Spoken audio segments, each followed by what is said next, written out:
Here we go. Here we go. Here we go. We're live once again.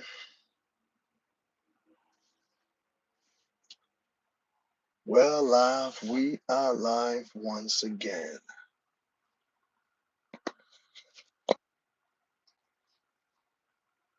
We're live once again.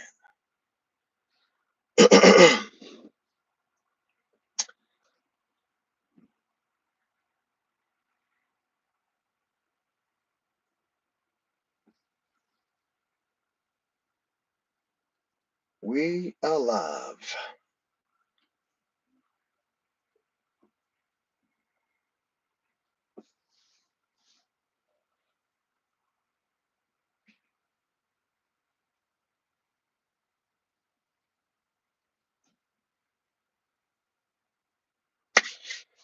Now, I'm going to do this real quick. How's it going, guys?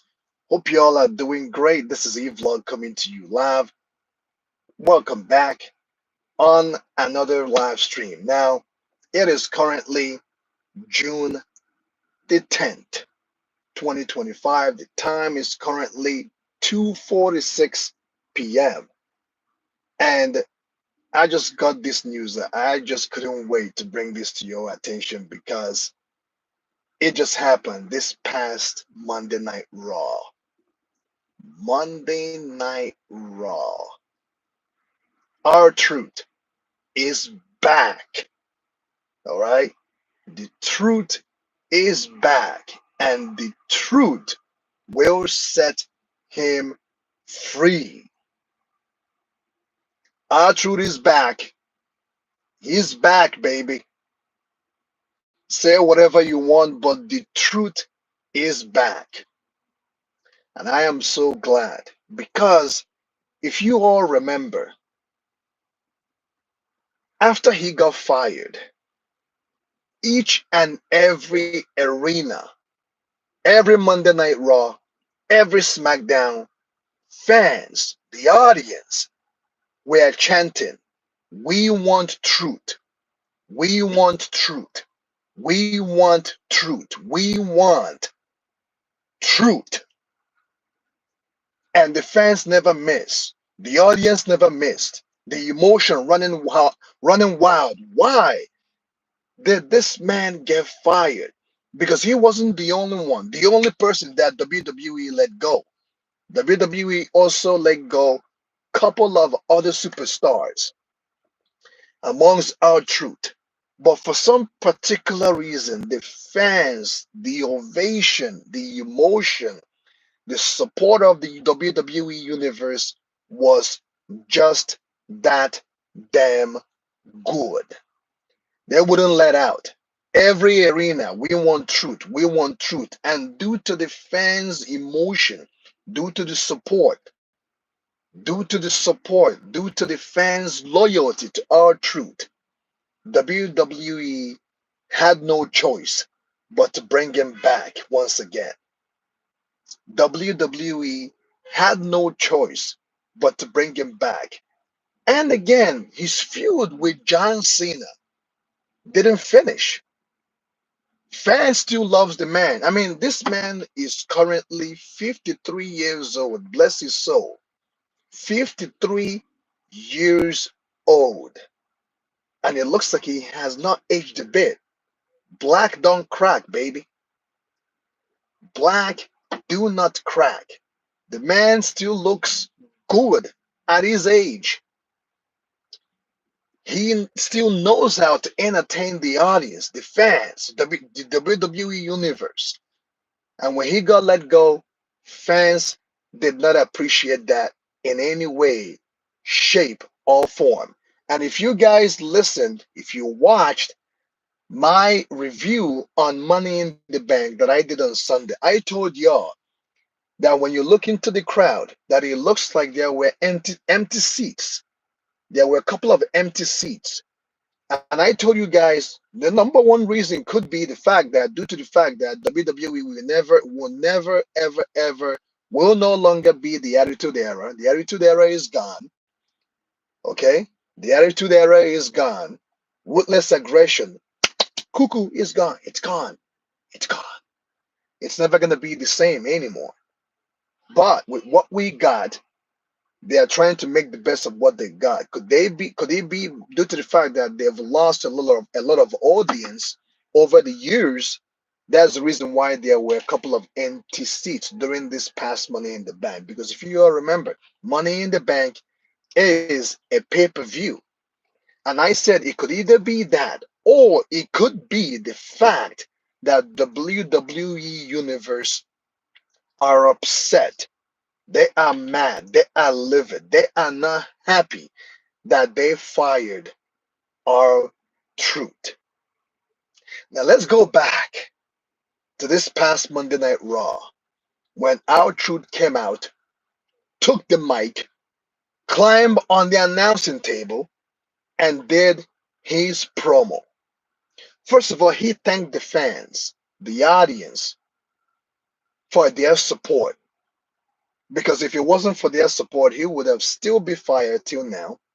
He thanked the WWE Universe for their effort, that due to their passion, due to their love, due to their loyalty, due to their support, WWE had no choice but to bring him back. They had no choice but to bring him back. And on that note, he is with gratitude for all their effort, for their love over the years. Say what you want about our truth, but the guy, he has it all. He's entertaining. He has won championships. Although the power that beats didn't push him to the point that I was expecting him to be pushed over the years, but be there as he may, the man, he's entertaining. He got the support of the WWE universe. So letting him go is it's like a blow, a solid blow in the stomach of all the audience. So he thanks the audience and talks about the fact that over the years he's been let down. And I think based on the way he geared his promo, based on everything that he said, that he's not a sideshow, that it is about time they take him seriously, that everybody takes him seriously, that he's no longer going to be a sideshow. That if you all think for a second, for a single second, that he's a sideshow, he's about to let loose. And to finish off his promo, this man grabs the scissors, and cuts his braids and reverted right back to his original name, his real name, Ron Killings.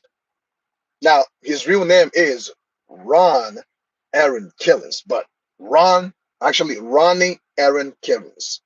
But he's now going with the gimmick of going with his real name, Ron Killings. Now, I like this idea. I like it very well. I like it. I like it. I like it. Why do I like it? How's it going, Ti? How's it going, Jimmy? How's it going? The reason why I like this idea, I like this promo, because if they book him very well, if they book him the way they should book him, I think he's going to continue his feud with John Cena, because his feud with John Cena is not yet over. His feud with the greatest of all time, which I will talk about in a second, because I don't think John Cena is the greatest of all time. His feud with John Cena is about to continue. It's about to be reactivated from where he left off, because after their match, right after their match, our truth made a video and said, I am almost getting to him. I'm also getting through to him, And for him to get fired, it was a shock to all the audience. It was a big shock to every one of us, right? So he cuts his braids and got a serious look on his face. And I think This is going to be a good thing because WWE, I believe, is still lining up superstars for John Cena, which I will talk about. I will talk about his promo in a second. This past Monday Night Raw, Cena came out, did this shtick, did this promo. I will talk about that in a second. And our truth at this point, I'm looking forward to see what's going to come out of this. I'm looking forward to see what will come out of this because the WWE Universe has been waiting for a real, and he said during his promo that he's going to be, you know, he's going to bring it. It's about time they take him seriously. It's about time WWE take him seriously. And I think he's going to start talking about little Jimmy's once again, which I'm not sure. I'm just predicting. I think he's going to start to address the little Jimmy's once again. Be there as he may, I am so glad. I'm so elated that our truth is back to give us more entertainment. The guy is old. He's 53 years old and he doesn't look, he doesn't look his age. He does not look his age in any way, shape, or form. Shout out to him, man. Now, to quickly address the first scene this past Monday Night Raw, the promo John Cena did. Let me go back to that.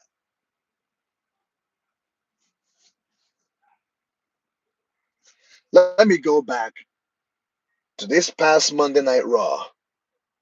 John Cena comes out with his music, and you all know the fans never miss. The audience never miss. WWE Universe are always on point with their feelings, with their emotions, with their beliefs, with their ideology, and with the tenacity that shapes their emotion. They never step, they never miss a beat. John Cena comes out with his music, the whole crowd, the WWE Universe, right in that moment, John Cena sucks. John Cena sucks. John Cena sucks. John Cena. Now, I have never, ever, ever seen a WWE superstar. Okay? I have never seen a WWE superstar that the universe, the WWE universe, in one unison, in one unit, hates so much with passion. They hate John Cena's face. They hate him with passion. And the WWE Universe never miss a beat. They are always on point. They started booing him.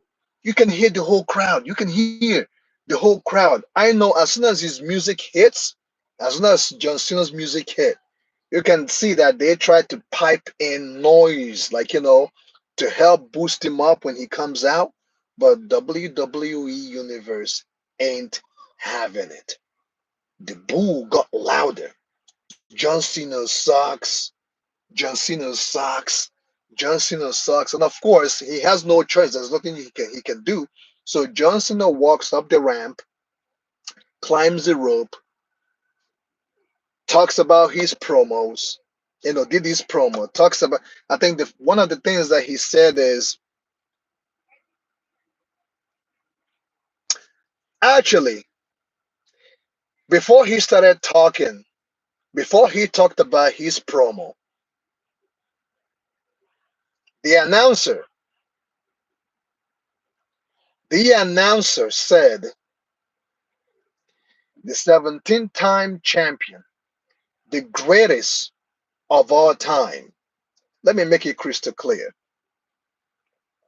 Let me be very serious about this. Now, I don't know why they keep calling him the greatest of all time. I don't know why they keep calling John Cena the greatest of all time. I don't know the reason why every arena, Monday night, Friday night, they keep calling, they keep saying the greatest of all time. John Cena, okay?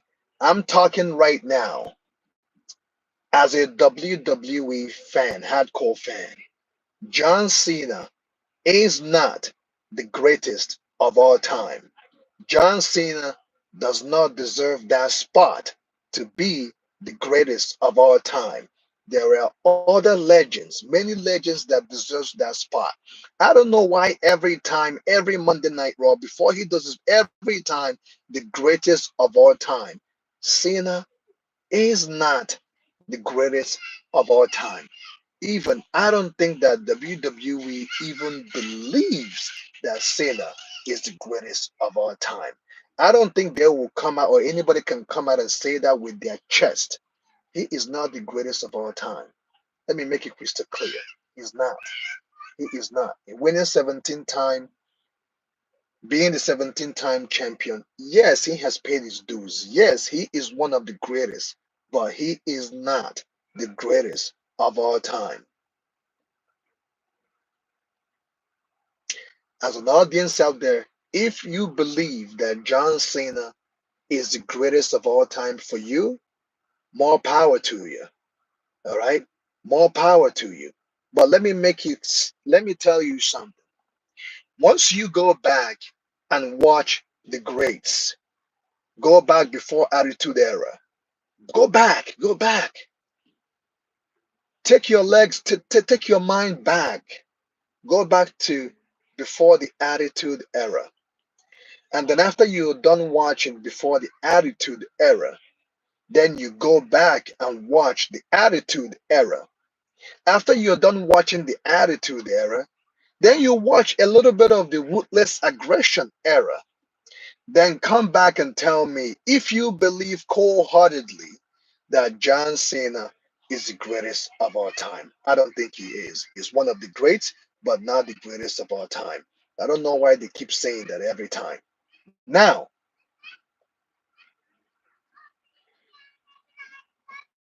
personally, personally,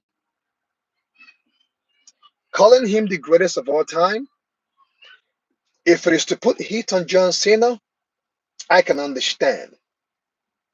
If it is good for business, I can understand because it does trigger, I believe, if not all the hardcore WWE fans, it does trigger them every time they call John Cena the greatest of all time. It does trigger them because he's not. But if it is what the business needs at this point, personally, I can understand that and I accept it. But as a hardcore WWE fan, he's not the greatest of all time. But personally, if it is good for business, sure. But he's not.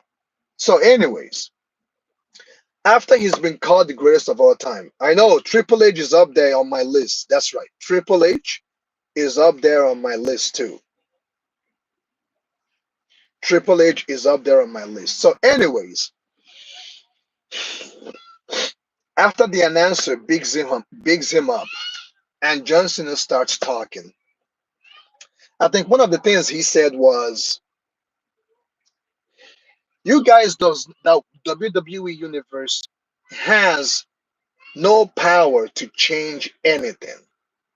That all WWE universe can do is to be keyboard warriors." That actually cracked me up because there is a term called keyboard warriors. He actually cracked me up with that. The WWE universe are keyboard warriors and they have no power to change anything. And all they have done is to cheer. He has always embarrassed the WWE universe when they cheer somebody and they put that person against him. He always comes out on top. Something within that line that he has always gotten the absolute best of WWE universe because he has beaten everyone that has put up against him that WWE universe likes.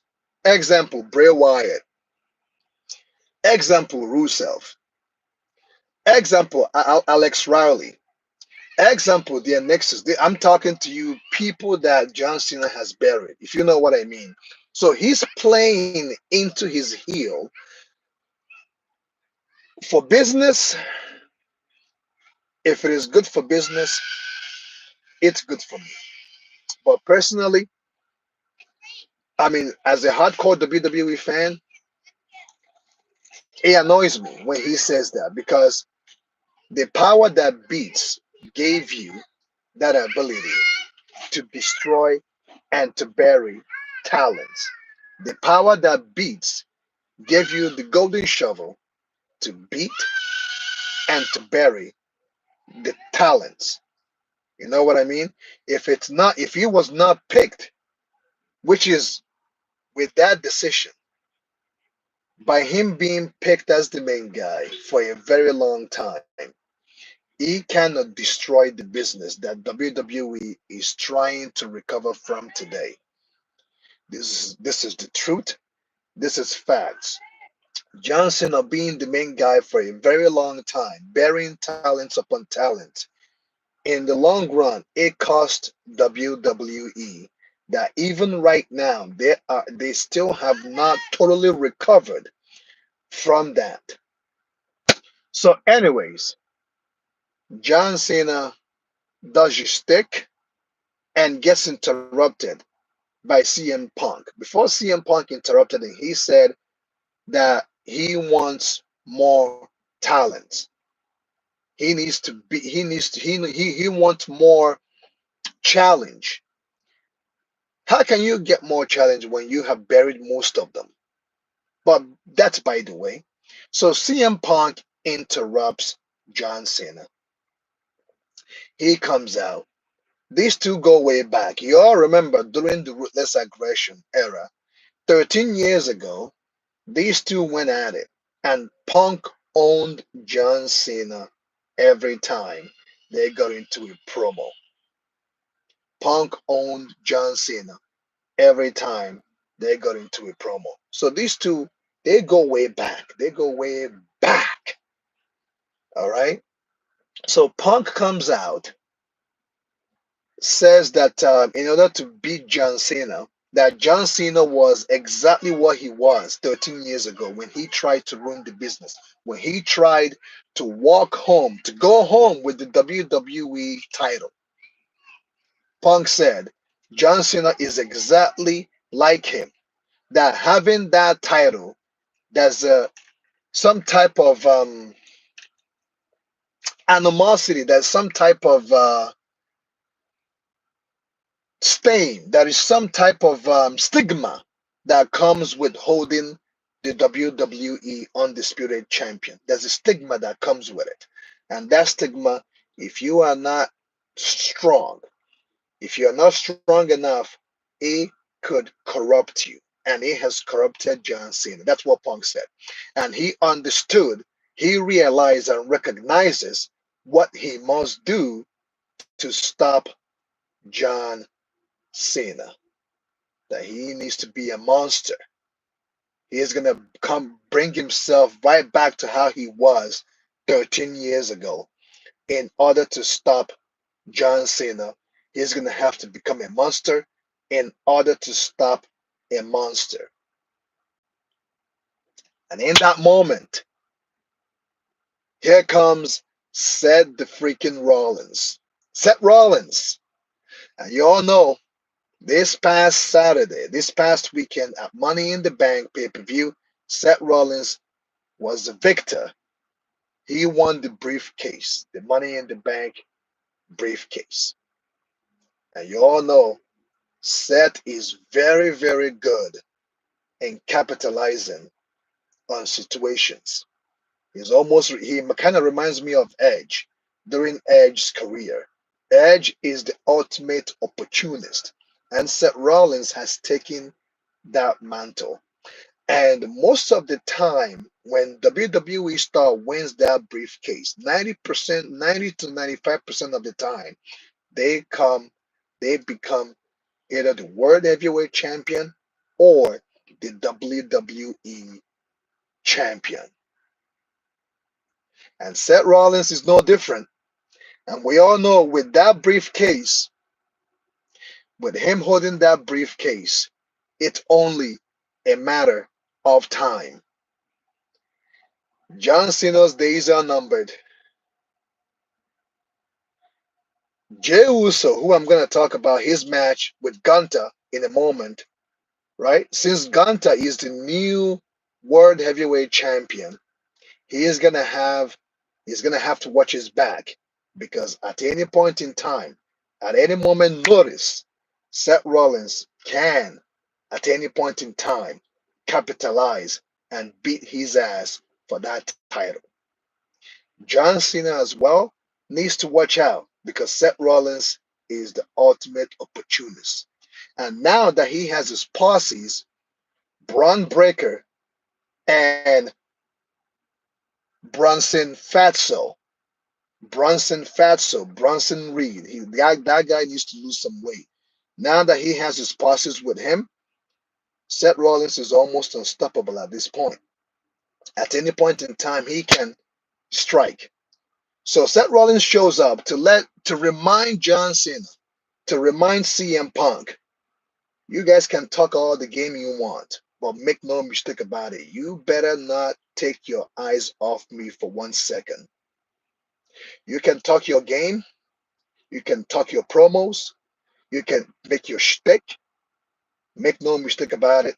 At any point in time, I will strike without shadow of a doubt. And I think that was a good way to end John Cena and CM Punk's promo. Now, to talk about the main event, to fast forward to the main event, Jey Uso, yeet, Jey Uso, the World Heavyweight Champion, versus Gunther. Gunther, the ring general. Now, I've been saying it for quite some time. I've been saying it for quite some time that Gunther was right when he told Jey Uso, I've been watching you. I've been keeping my eyes on you. Every day, not every day, every show, you're either in some type of a situation that you don't have to be in. I've been watching you. You do not represent that World Heavyweight Champion the way you should. You're not doing it justice. You're not a real champion. I am the real champion. And I've been watching you. I know the pressure that you have. I know the pressure that you're going through. I know what you're going through trying to represent that championship. But you're not doing a good job at it. And I've been watching you. On Monday night, you're into some feud with having your friends back. On Friday night, you're having another person's back. Every time you're into some feud or the other that doesn't really concern you, but just because you want to be a good guy, just because you want to have your friends back, you're in a feud one way or the other. And it's weighing on you. And from where I'm sitting, you getting bumps after bumps after bumps after bumps after bumps, bumps to bump, taking bumps every time. You're only making it easier for me. He said it. He said it to Jey Uso. He said it. And I agreed with him. If y'all watched my live stream this past Sunday, I said it. Gunther was right. He was right. Right? Because on Friday night SmackDown last week, Jey Uso got injured a little bit. His ribs, you know, and everything that has happened during Money in the Bank. Is injured because he continues to involve himself every time in a feud that doesn't really concern him. But just because he wants to be a good guy, just because he wants to have his friends back, he puts himself in a situation. And this past Monday Night Raw, it has simply cost him the World Heavyweight Champion. And as soon as Gunther attacked him and saw that he's injured and saw that his stomach is all taped up, what did he do? As anybody would, he took advantage of it. And because of that, Jey Uso was not at his best on this past Monday Night Raw. He wasn't his best. He wasn't at his best. And because of that, he lost the title, which proves Gunther right. All right? Proves him right. He proves him right. That's right, Terry. Gunther was right. He was right the whole time. And I could see it coming too. But what I didn't like about this match between Jey Uso, the main eventer, and Gunther, the ring general, was because this match did not take place on pay-per-view. I would have loved it. I would have appreciated it if the match took place on a pay-per-view. I would have preferred it if it took place on Night of Champions. Because Night of Champions, I would have preferred it if it had taken place there. I'm not sure if Jey Uso is going to come for a real match, right? For a real match. I'm not sure if Jey Uso will come back for a real match, but I would have loved, I would have appreciated it if the match took place on a pay-per-view because it would have edified Gunther's persona a little bit more. Because anytime a prestige title shifts hand like that on a regular show, it doesn't really edify much, right? It doesn't, there's a reason why it's a pay-per-view. Pay-per-view, when it happens in pay-per-view, you know, it gives a certain prestige to the person or the superstar that won the match. So I would appreciate it if the match happened on a pay-per-view. So now Gunther is now the second time, if I'm not mistaken, the world heavyweight champion for the second time. And kudos to Gunther because even though I like Jey Uso, even though I believe that Jey Uso still has a long way to go, even though I believe that Jey Uso knows how to invent and reinvent himself, he has the fans on his side. Still, Gunther winning that title off him, it's a good thing too. Hopefully, they're gonna have a real match, and if they do have a real match, I'm looking forward to see what kind of match that they're going to have. Because throughout the match, I watched what happened. Jey Uso tried to beat Gunther the way he beat him on WrestleMania, tried to choke him out or to make him tap out, but it didn't happen. Instead, Gunther ended up choking him out. And you all know Gunther will never stop talking about it. He will never stop talking about it. So the feud between these two, their I like their interaction between each other. I like their feud together, and I'm looking forward to see them work together in the near future. All right. So let me quickly go through to the audience here that are commenting.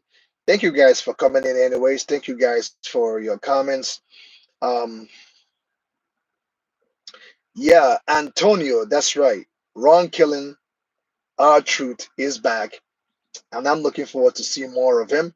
And I'm looking forward to see what he's going to do with this new attitude.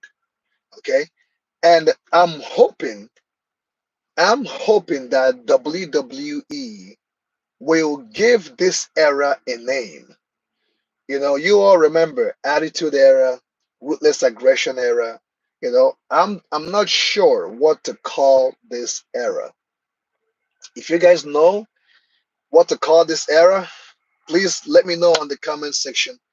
For some of you guys that are going to watch this video or this live stream after, let me know what you guys think this era should be called. Um, I can think of interesting, weird names to give this era because we know Attitude Era, we know Ruthless Aggression Era. What should we call this era? Because we're in a new era now, right? John Cena is now on his last tour, I'll call it tour. He's now on his last year in WWE as a performer. Now, are we going to see John Cena in near future? I don't know. Actually, most likely we will, because all the WWE stars that made it into Hollywood as a movie actor, they always come back and grace us with their presence. The Rock did it, Hogan did it, Batista did it, and the list goes on. So John Cena will make appearance even after this, ending or ruining the wrestling era. He's gonna grace us with his presence once in a while. But I'm not sure what to call this era because we are now in a new era. You know what I mean? We're now in a new era, and I'm looking forward to see what this era will bring.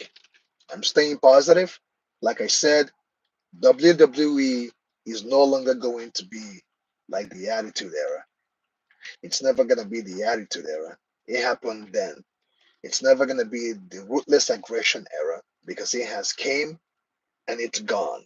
It's gone. Okay? John Cena and Randy Orton are the last two from the Ruthless Aggression Era.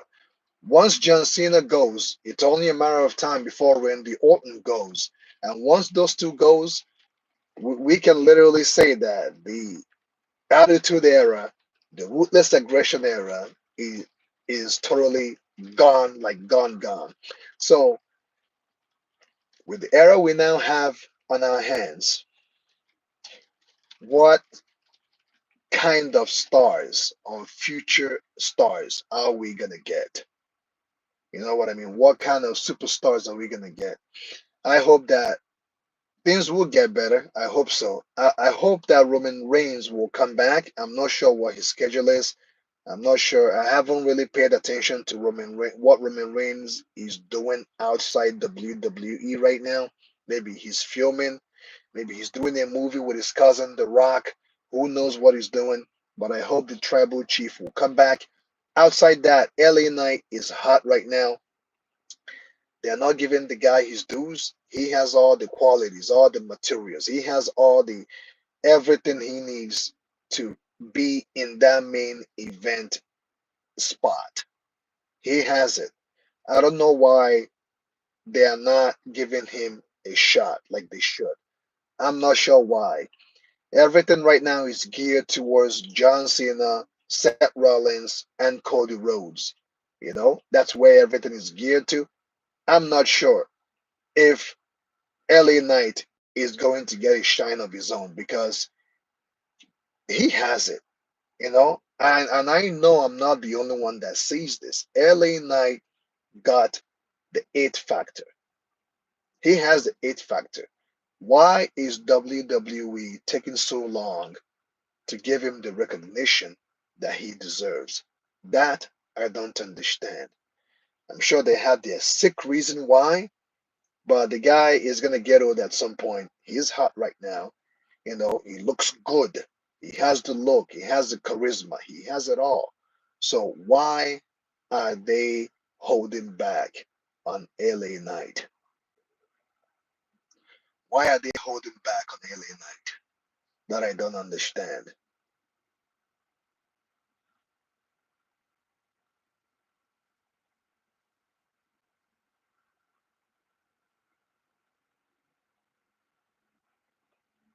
I do understand what you mean, Terry, and I agree with you as a hardcore fan. I don't recognize it anymore sometimes, but be that as he may, I just pick stars that I like to watch. I just pick feuds that I'm interested in. WWE is not gonna be the same anymore. We all know it. Hardcore fans knows this. But WWE at the same time, they are good. They are very good on rebranding themselves, on marketing themselves to still stay on top. Because even after what happened with the lawsuits, with Vince McMahon situations, with Brock Lesnar, all these things, Even back in the Attitude or before the Attitude Era, when WCW was whooping their ass every day, every time, they have always found a way to rebrand themselves and to still stay on top. They're good at that. Now, WWE will never be like the Attitude Era. It will never be like the Ruthless Aggression Era, but it is still the hot wrestling company in the whole world. Okay, it is still the hot wrestling company in the whole world. And from time to time, we do get a good match. We do get a good match sometimes. I can count with the Roman Reigns match with Brock Lesnar. Brock Lesnar coming back and facing John Cena and whooped his ass the first time. There are a few things that they do right, but you know, I'm looking forward to see them succeed. Okay, I'm looking forward to see them succeed because AEW, when AEW first came out, they were whooping NXT live show every time, you know. But over time, their numbers has dwindled. I don't watch AEW, but I watch clips from what is happening there. I don't really make time to watch them. NXT, I don't really watch it, but I watch clips, from time to time. So I'm looking forward to see Ron Killings. I'm looking forward to see where he goes from here on out. I'm looking forward to see his feud with John Cena. If it's not John Cena, I'm looking forward to see Celtic Predator. Why I'm not LeBron James. Now I'm not a basketball fan in any way, shape, or form. I might watch sometimes with my buddies if it's playoff, but I'm not a basketball fan because I can see some of you guys here talking about LeBron James. I think someone else talked about someone else said something about basketball or something like that. I don't watch basketball, guys. So I'm the wrong one to talk or to have a conversation on basketball. I'm the wrong one. If you want to talk about wrestling, if you want to talk about anime stuff, I can, I'm the man. But LeBron James and basketball stuff, I don't watch that. I don't have time to watch that. But Ron Killings, I hope because here's another thing. I used to watch Ron Killings during his TNA run. I watched him back in the day. He was hot, man. He was good. And he's still good anyway. It's just that WWE did not use him the best way possible to put him on that light, on that spot, to make him one of the main guys. Okay. Yeah, I'm an anime fan. Right now, I'm watching One Piece. I watched Naruto. I have caught up on Naruto. I'm actually waiting for Boruto to continue from where they left off because they have taken a hiatus. They are currently on hiatus right now, and I'm waiting for Boruto to come back. But I've watched Naruto. I finished it. I've caught up on Boruto. One Piece. I have not caught up on One Piece. I react to One Piece every Saturday, and I do it live. I live stream it. Well, how's it going, Swag? Thanks for coming in.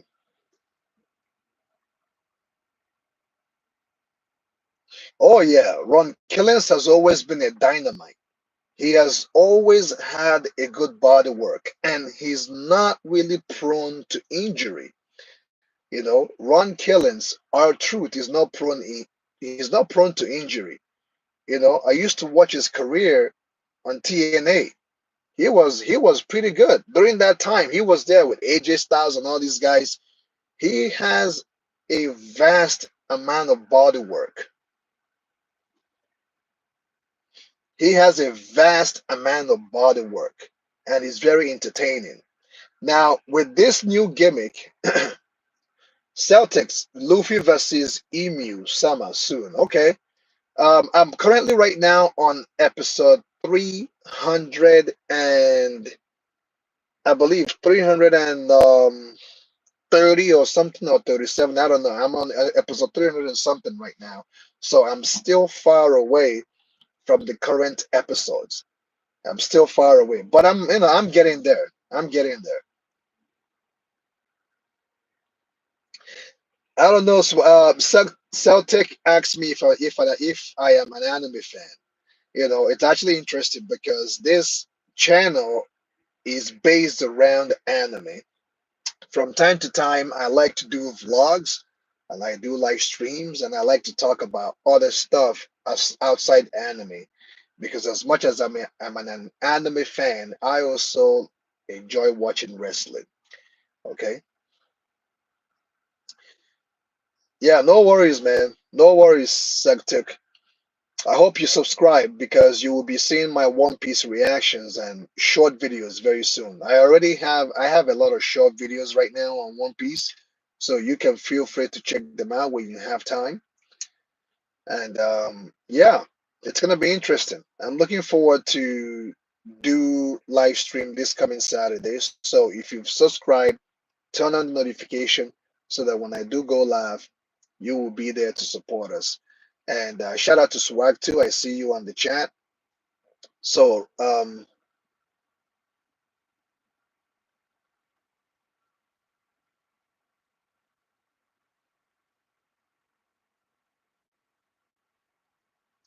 about the Dunk and Destruction DLC pack. Um, Terry, I'm gonna look into what you just said. I'm gonna look into that because I haven't played the WWE video game in a long time. The last game that I played was Raw and SmackDown. Um, I think it was WWE 2006 or 2007. That was the last time I played a WWE game. I haven't played in a while, but I used to be a fan, man. I used to play on PlayStation 1, SmackDown, you know, back in the day with PlayStation 1, with PS1. I used to love WWE. And even when I got PS2, I played a little bit and then I stopped, you know. So I'm going to look into what you just said, but I haven't played. I have watched clips and videos on YouTube on WWE video games, but I'm not very well informed on what goes on with the games like that. A couple of new guys, Terry Sagtic, and I think there are other. I think Antonio. It's my first time seeing him here. Unlock. It's my first time seeing him here. Asher Lasha. First time seeing him here, and a couple of other audience that showed up. But it's good. It's good. I like talking wrestling, man. Wrestling is fun. It's fun to talk wrestling.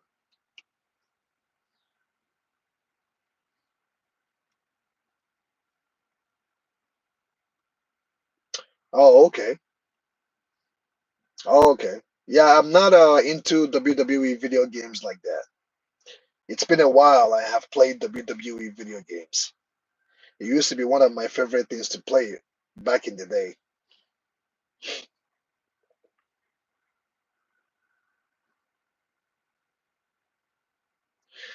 Yeah, I know they haven't had a chance to look at my channel yet because I think it's their very first time um, coming to this channel, and it's their first time really getting to see me go live. So I think hopefully Terry Celtics, I can't talk anymore now. Celtic Predator. Hopefully, when this stream is done, you can go check out my channel and check out other videos that I have in here because I have watched a lot of animes.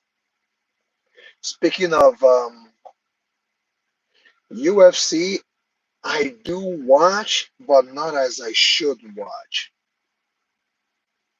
I watch from time to time. I do watch UFC, but not as I should watch. If you ask me to name the latest UFC holder right now, I won't be able to name who it is. I'm on and off with UFC. I'm on and off with it. I'm on and off.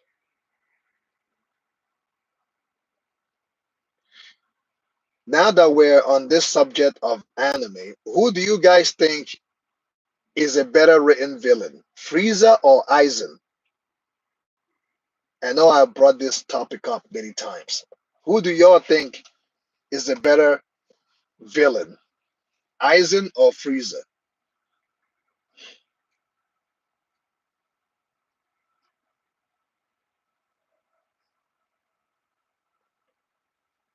Connor and Habib. Okay, I think you're talking about UFC right there.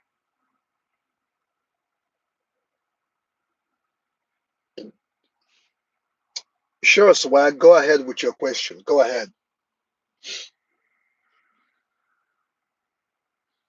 What question do you have for me, Swag?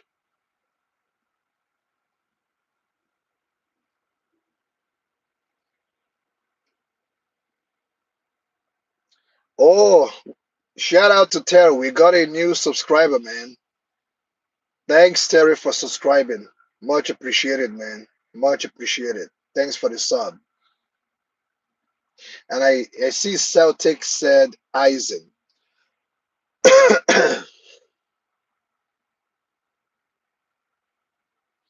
And Swag said Frieza because he didn't watch Bleach fully. Okay. Now, Celtic said Eisen.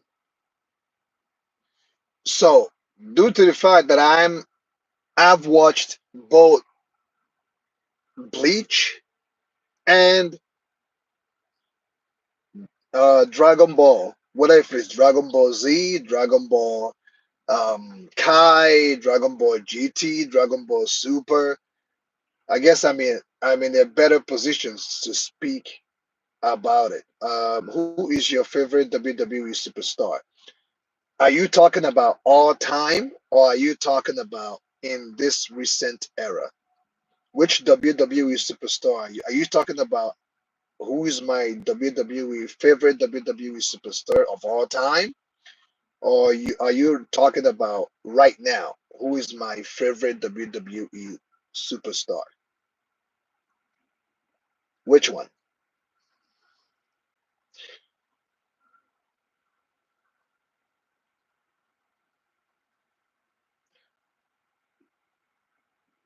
Okay. If you're talking about all time favorite, oh man, Celtic Dio Brando.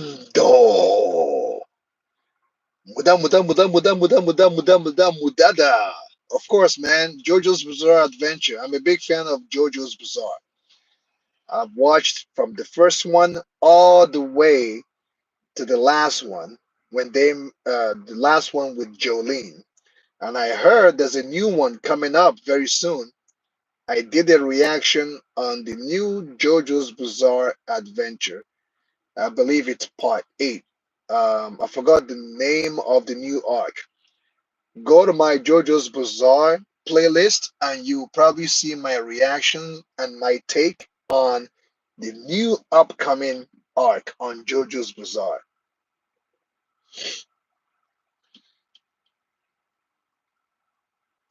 Swag, Rise, Rise, you asked me where I'm from. Take a guess. Take a guess where I'm from. Zewardo, of course, man. Of course. Of course. Celtic, which arc do you prefer the most? Out of the JoJo's Bizarre arcs, which arc is your favorite? Now, Swag, my favorite superstar of all time is The Rock. I have five. I'll give you my five favorites of all time. Okay? Five. The Rock, Stone Cold Steve Austin, Triple H, The Undertaker, and Brock Lesnar.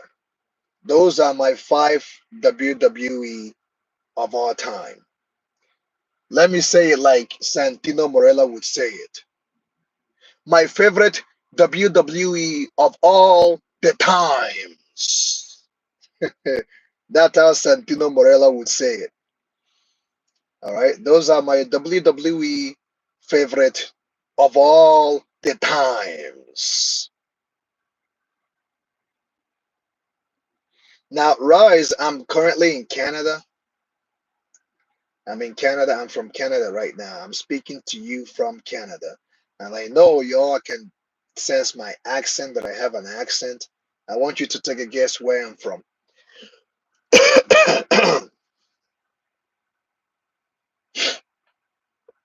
Celtic, which arc is your favorite arc?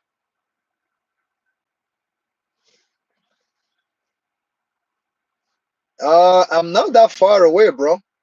I'm not far away. Canada is very close to United States. I'm not sure where you're from. I guess you said America. Are you in America, man? Are you in the United States of America? Where are you from? Oh, you're from Japan. Ohio gozaimasu. Ohio gozaimasu.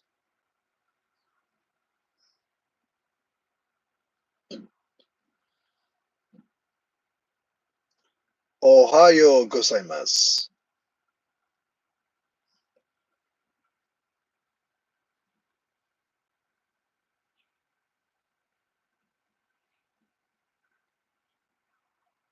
Nanda korewa.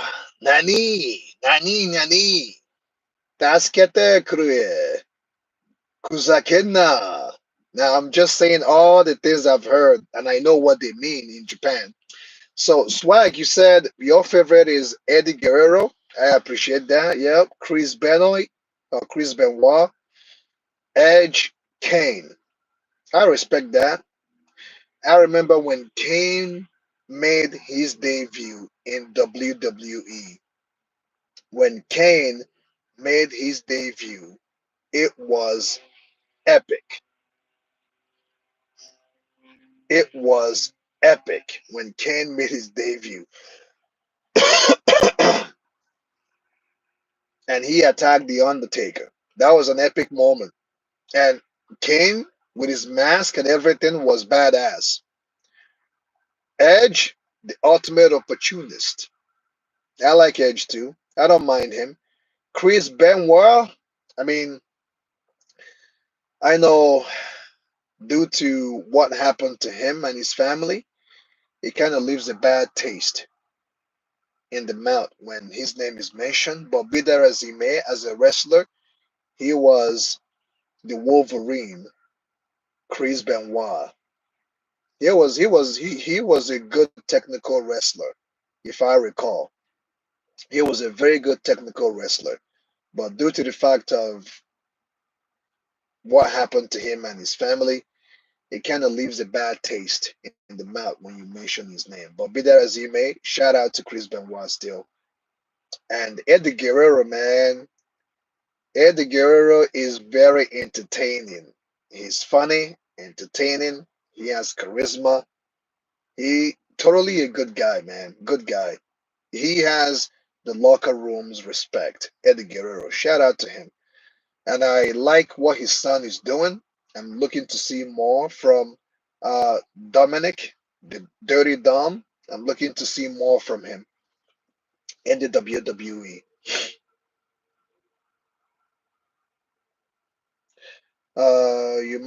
You might be surprised. My favorite is first season. And I like Arena. Okay. Your favorite is the first season on JoJo's Bizarre. I can respect that. The reason why I say I can respect that is simply because it's the very first season that ushered in this genre. So any person that said the first season is their favorite season, I can understand. And the first season on JoJo's Bizarre has there is something about it. Okay, there is something about it to the sense that it was what connected me to the show. The first season got that, you know, there's a vibe that he has. It got that retro, some type of adventurous, and that's what it's called, JoJo's Bizarre Adventure. There's something about the first season that I appreciate. The character development, Jonathan, although he's a little soft, but he has a good heart. And then Dio being an asshole from the first moment we laid eyes on him, all the way to when he got turned by that mask, and then from then on, he just became a vampire. That the vampire made him more of who he already is. You know, um,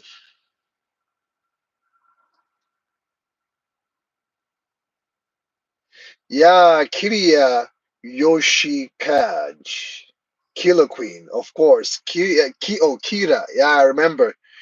Yeah, Kira is a psycho, man. Kira is a psycho, bro.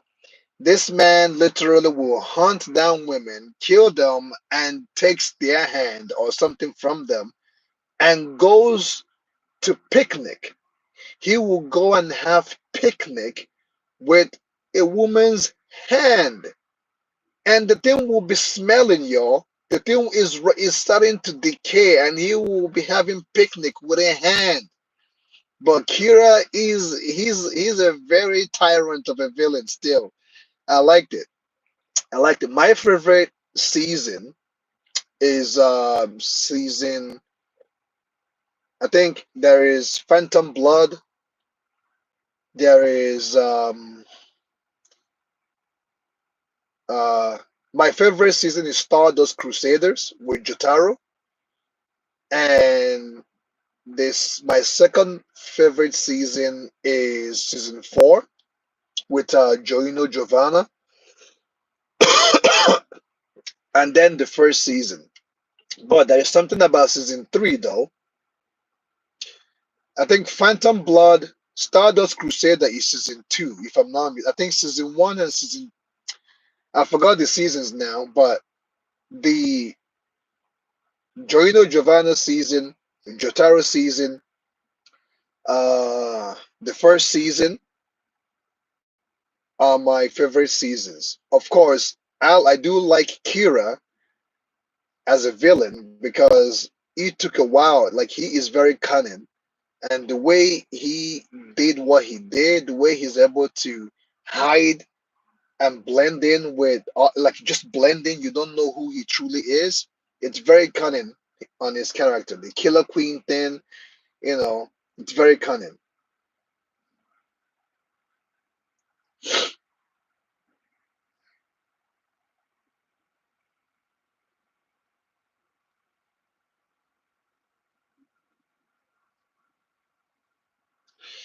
Well, Swag, you can give us an answer from that. David Barley, are you from Nigeria? Yes, buddy. I'm from originally from Nigeria, guys. Let me say that now. I'm a Nigerian that lives in the Western world called Canada, in the country called Canada.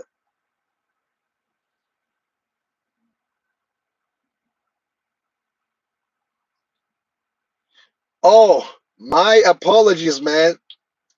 Dirty Dom is Rey Mysterio's son. You know why I thought he's Eddie Guerrero's son? You want to know why I said that?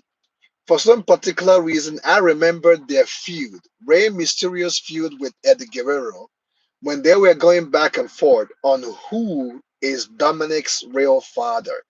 If you guys remember that feud, somehow I keep mistaking Dominic as Eddie Guerrero's son, but actually he is Rey Mysterio's son. But that feud that they had on SmackDown during the Ruthless Aggression era, It actually what made me thought that for some reason I have it in my head, and if you watch Dominic when he's wrestling, he does that three amigos, paying an homage to his uncle Eddie Guerrero. But I don't know why I keep saying that he's Eddie Guerrero's son, but he's not. He's actually Rey Mysterio's son. So my apologies to that. My apologies.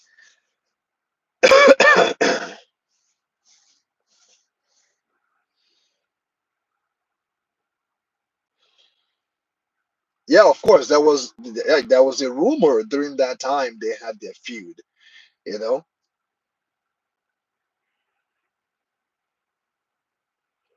do I know Kumaru Osaman Osman? Isn't he the UFC guy? Usman. Yeah, the UFC guy, right? He's Nigerian too. Yeah, yeah, yeah. I know him. Osman. Usman. I also know Ngannou. Ngannou is also a UFC fighter. I know some African guys that are in UFC. Wendy Torrance. Hi Wendy, how you doing? How's your day going? How is Spain? How are your family? Hope everybody's doing great. Hope everyone is doing great.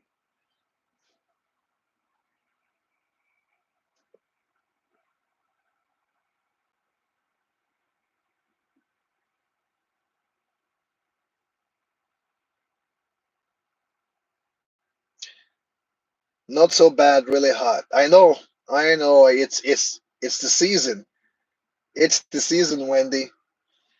I heard right now that Miami is hot right now. I heard that Miami is very, very hot right now. So it's the season. I hope you do get yourself some cold beverage so that you don't burn out there. I hope you get yourself some cold beverage, water, orange juice, apple juice, so that you don't burn yourself out, Wendy.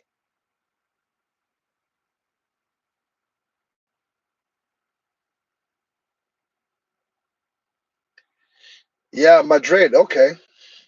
Yeah, Spain is close to Madrid. Yeah, I hear you. Hope you stay hydrated. Or is it hydrated or dehydrated now? I forgot. I hope you stay cool. Yeah, the feud with Ed Guerrero and Rey Mysterio at the time, it was quite personal, and I think that was the reason why in my head I thought that Dominic might actually be his son due to their feud, because that feud was a person like it was such a personal feud that you would think that Dominic is actually Rey Mysterio's son, but actually Dominic is sorry, you would think that Dominic is actually Eddie Guerrero's son, but in actuality, Dominic is Rey Mysterio's son and not Eddie Guerrero's son. But the feud was so vivid and so personal that it made you question, is Dominic really, right? Is Dominic really Eddie Guerrero's son? That was a good feud, by the way. That was a very good feud, and I enjoyed it. Very good feud.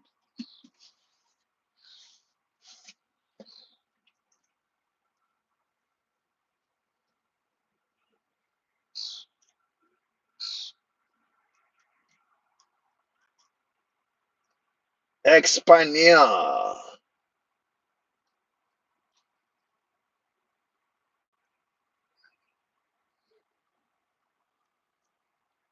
Celtic, I'm not sure if you're still there. Talking about JoJo's Bizarre,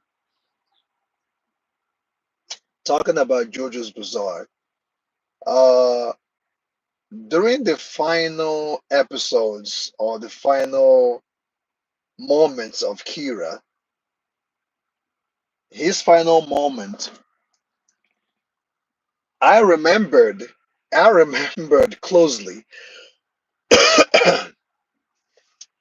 when he, when his head got crushed under the vehicle. At the time, I didn't know that his head actually got crushed because when what happened, the next thing was they showed him in spirit, and that was a girl he did wrong, and he still believed that he can still attack her. I really enjoyed his final moments. That's what I'm saying. And what happened to him, and when the whatever the creature was that dragged him down to hell or whatever to be tormented, I really enjoyed that point. I really enjoyed that scene. That scene was very, very good.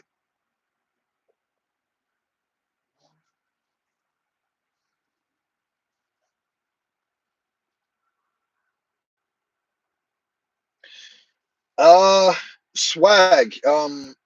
That topic. I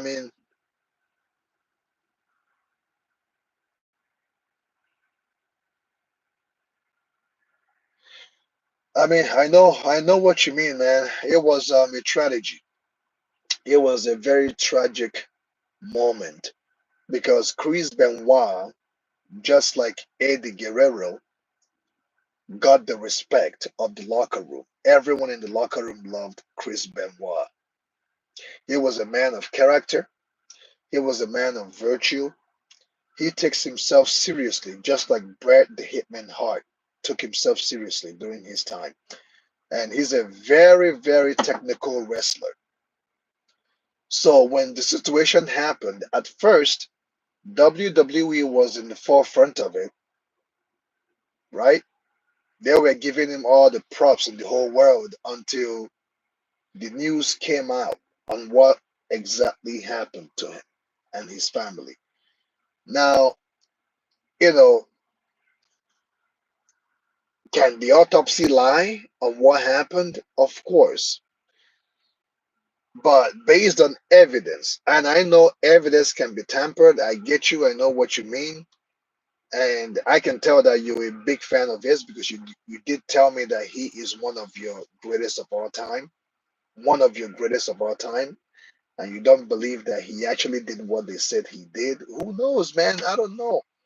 The only person that knows is himself and his wife, which they are not here to testify or to speak their, to give their own version of what happened. But it's such a tragic moment and such a tragic situation for a family to just go just like that. The whole family gone, you know, the whole family was just gone. Him, his wife, and his son, innocent son that didn't ask to be born in this world, but for him to be also taken out like that, it's such a tragic situation. And for the fact that based on autopsy that happened, it was like he strangled both himself, his wife, and his son. I know you say I understand that you said that you don't believe that he did it, but can evidence be tampered with? I can understand, but I don't know, man. I don't know. We got a sober, man. I can't pronounce your name, bro. I can't pronounce your name.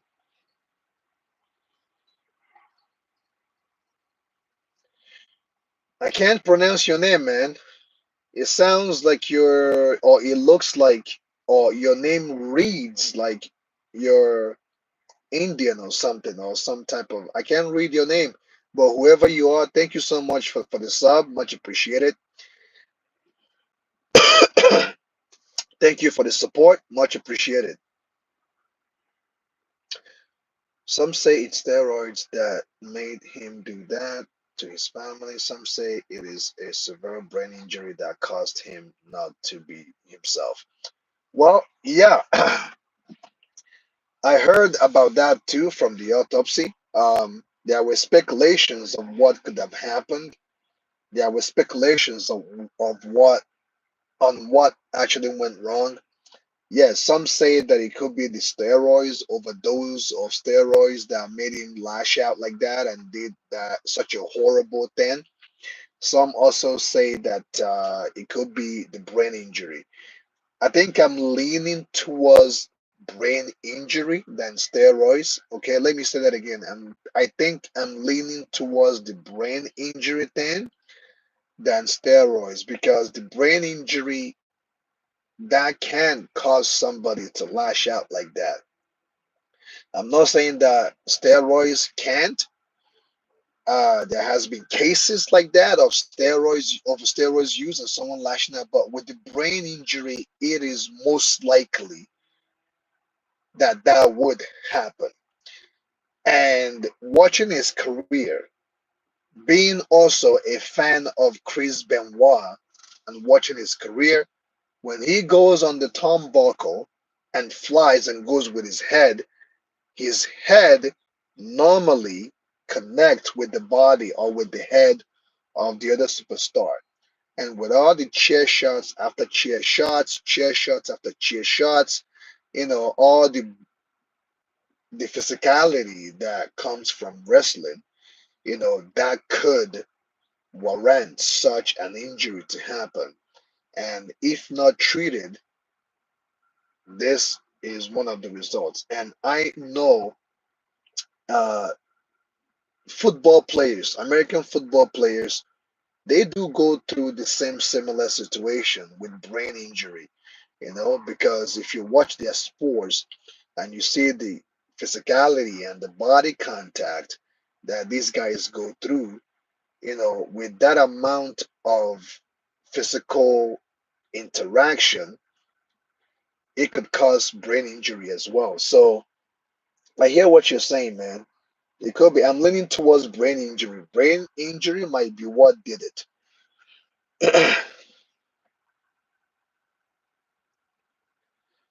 If okay, if Cody Rhodes is going to win his title back at December, that means John Cena is going to hold that WWE undisputed title till December. I don't think they're gonna take it off him. They're gonna continue to feed John Cena with superstars, with stars to face, and of course Barry along the side.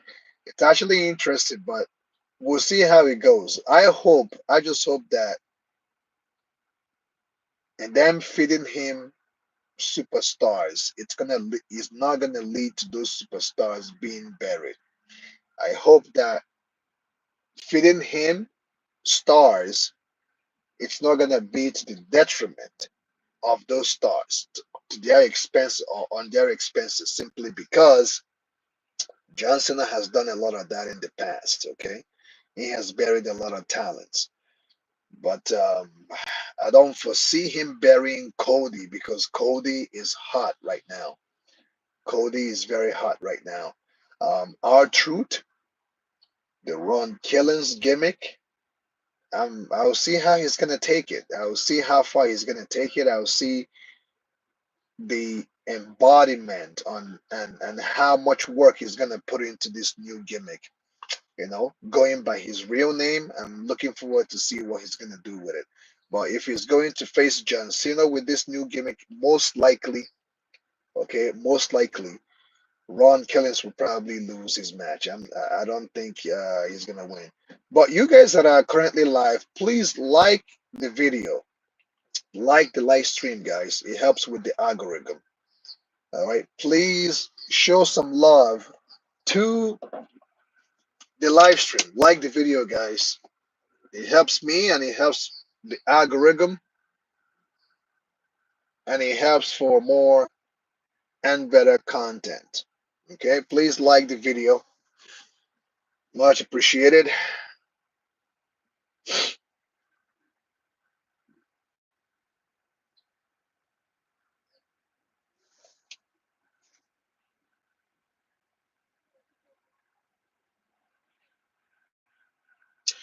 I mean, Paul Heyman saying what he said, you gotta realize something. You gotta realize that Paul Heyman is really not the one talking sometimes when he's saying these things that he's saying. Paul Heyman is talking based on the power that pays him.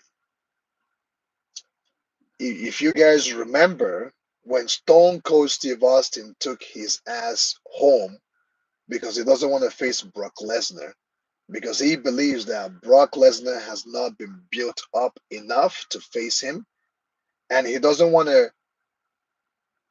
lose to Brock Lesnar because at that time Stone Cold is still hot, and Vince McMahon throwing Brock Lesnar on him for him to lay down for Brock Lesnar and lose to Brock Lesnar. Stone Cold Steve Austin didn't like it. So, in order to avoid the bullshit, because the script that they were giving Stone Cold Steve Austin at the time wasn't to his liking, they were not doing very much with him. So, Stone Cold took his ass home.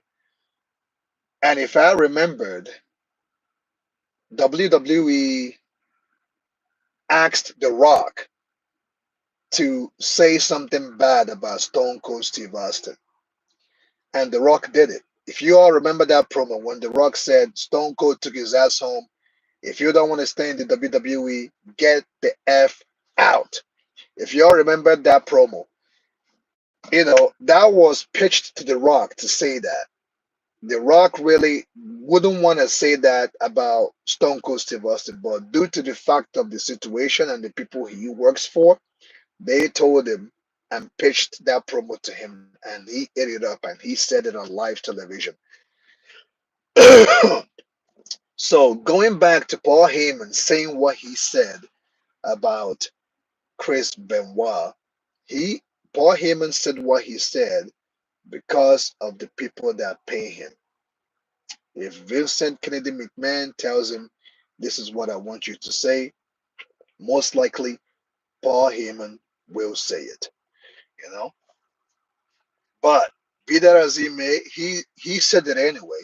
He said it, calling him crazy, a coward, and all these things. And remember, WWE was also trying to distance themselves from the situation because after they gave Chris Benoit the props, they were doing all sort of social media on him, mourning him. When what happened, when the case came out, when the evidence came out on what actually happened, WWE did the best they can to bury him and to stay away from him as much as they could because they understand if they don't, the media, the article, and they're gonna start asking questions. If this man suffered a brain injury or steroids, or he was using steroids, it's gonna look bad on WWE if they continue to support Chris Benoit because due to the density and the amount of damage that happened, WWE tried the best they could to step away from Chris Benoit because they don't want to be associated with him because they're going to start doing damage control. So I think that's what happened. That Paul Heyman saying all the stuff that he said was only to do damage control so that the media doesn't, look at WWE for what happened. How's it going, Kyle? How's it going? Kyle Chacho. Where are you from, Kyle? Your last name sounds Mexican. Are you Latino, bro? Are you Latino? Are you Latino, Holmes? Are you Latino, cabron?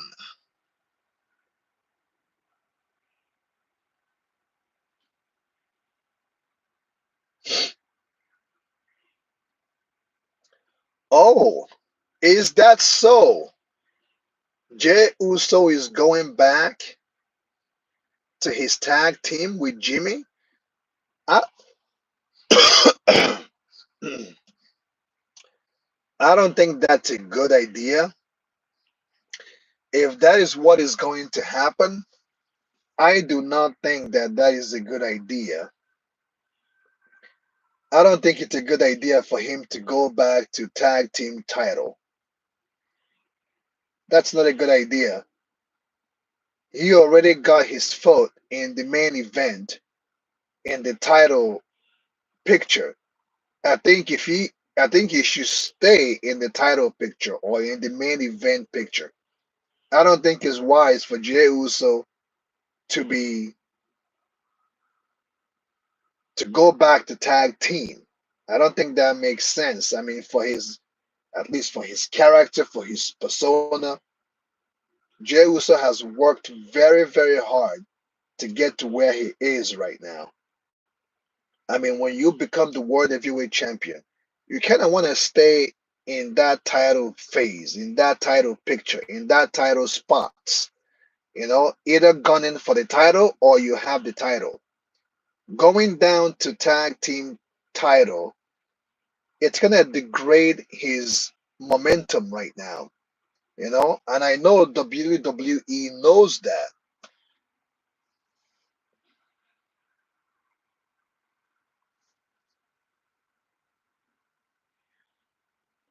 Yes, I remember that correctly. Yeah, they did all the highlights. I think that was a song that they put in there. It sounds like if I rule it all, if I something all the way for one thing, just for one thing, if I trade it all, if I lose it all the way for one thing. I think they put that song there. I mean, I have a good memory and stuff like this. I don't even know how I remember, but I think they put that song. I'm sure you guys know the song that I'm talking about during Chris Benoit Raw highlights when they were promoting his death, when they were trying to, big him up and show their support to him and his family. That was before the evidence came out on what actually happened to him.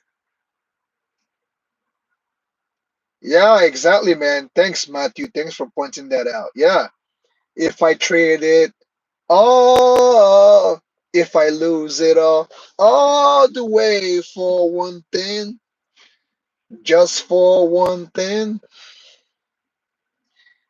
if I trade it all, if I lose it all the way for one thing, just for one thing. Yeah, it's been a long time, man. Like, it's been a while I've heard that song, but I believe that was the song they used to promote or to show their support to Chris Benoit during his time. Thank you, Matthew B, for bringing that up. Yeah, yeah, they put that too. Although, you know, I don't remember much of Kane's theme song too, but the Finger 11 song that I remembered more, you know, and it was an emotional highlight. I'm not gonna lie, it was quite an emotional highlight because Chris Benoit, he's not one of my favorites, but I don't mind him. He's a good wrestler, and he always took himself seriously. He respects himself. He's very, he's like Bret the Hitman Hart. He always takes himself seriously. He takes the business seriously. And he's a very good wrestler. And to see that happen to him, just like that during the time I was still a teenager, or I'm still in my 20s, or early 20s, or whatever. I forgot now. It was an emotional situation because it was sad to see him go. When Eddie Guerrero passed away, that even hit me. That hit me harder. I was like, what the hell is going on? Because Chris Benoit We lost him before Eddie Guerrero, right?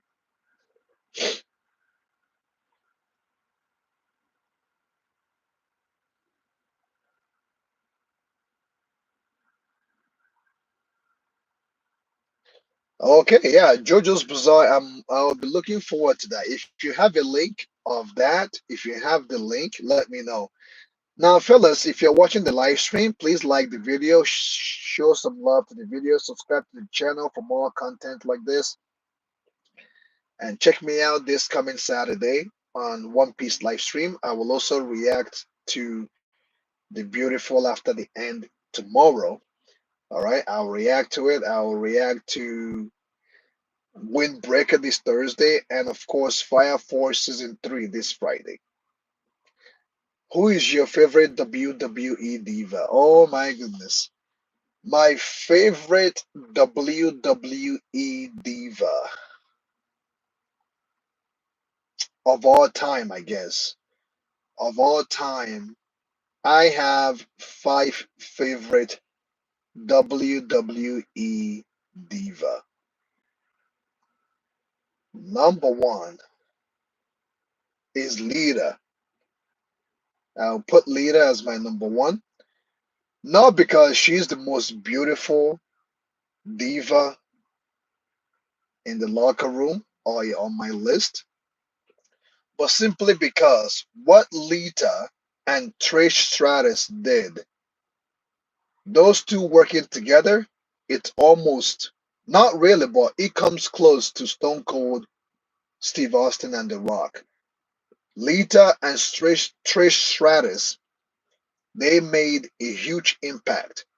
And due to the fact that their feud was so good, I'll add her.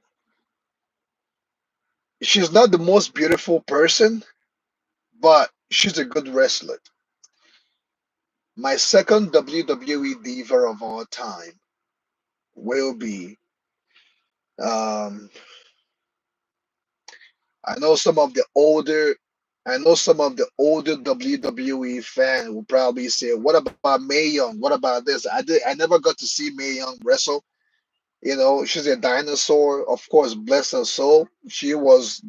She what she did during her time impacted the next generation to this. So I respect her, but I never got to watch Mae Young. But I'm talking about Lita. I'm gonna add um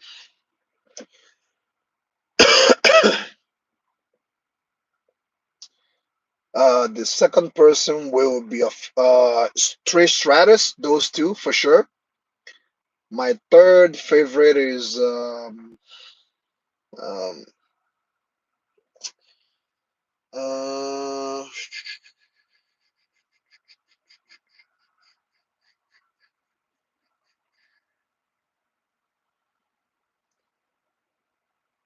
in terms of wrestling,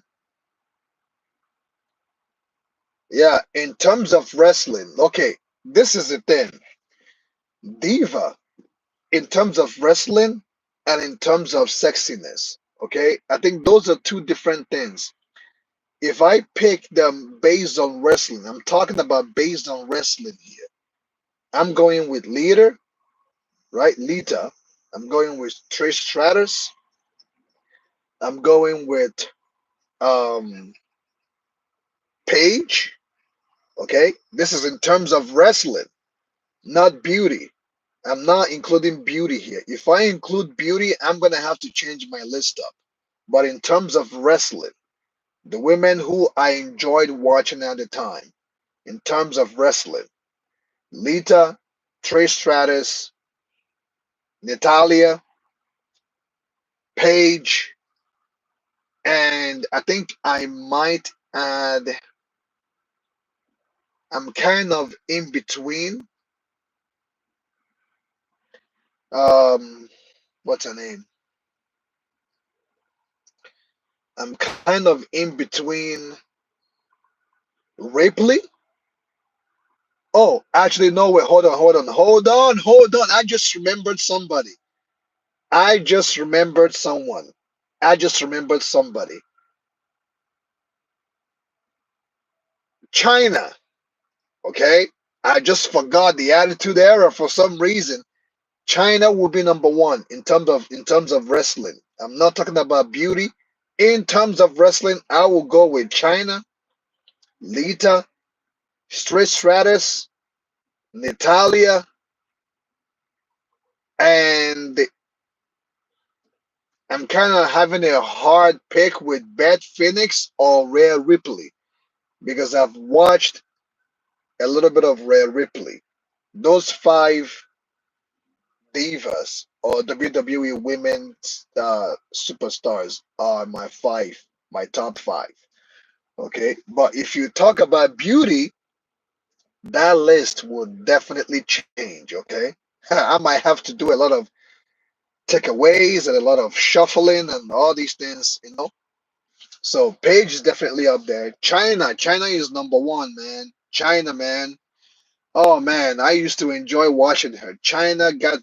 Is my number one. China is my number one. And the reason why Rhea Ripley made my top list is due to the fact that she kind of has that vibe like China, you know? She kind of has that China vibe. So those are my five.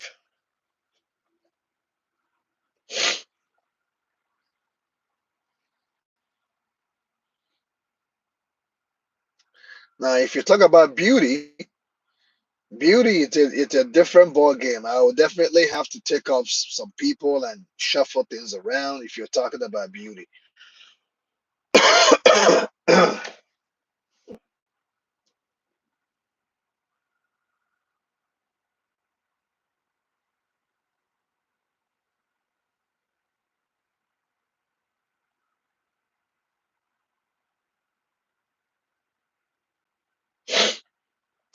I mean,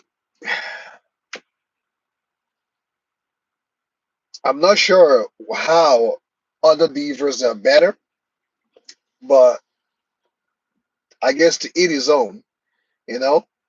There were other divas out there like Melina, like uh what's her name?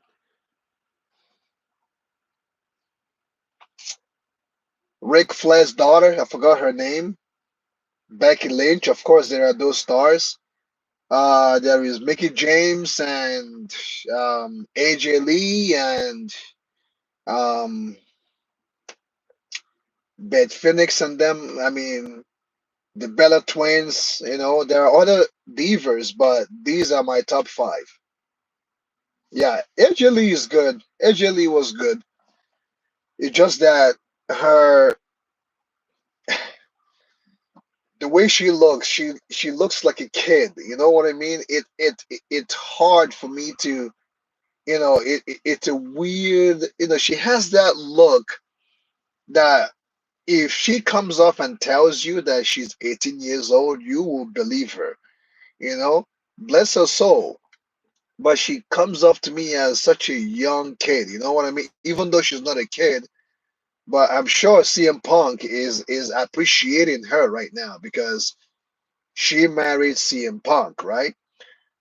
She got that young teenage look and she personified it so well that you're like, man, how old are you? Like, how old are you? And when she comes off and walks the ramp, actually skips the ramp, I'm like, isn't that a teenage kid or something? But bless her soul, she's going to age well for sure. She will age well. Shout out to AJ Lee.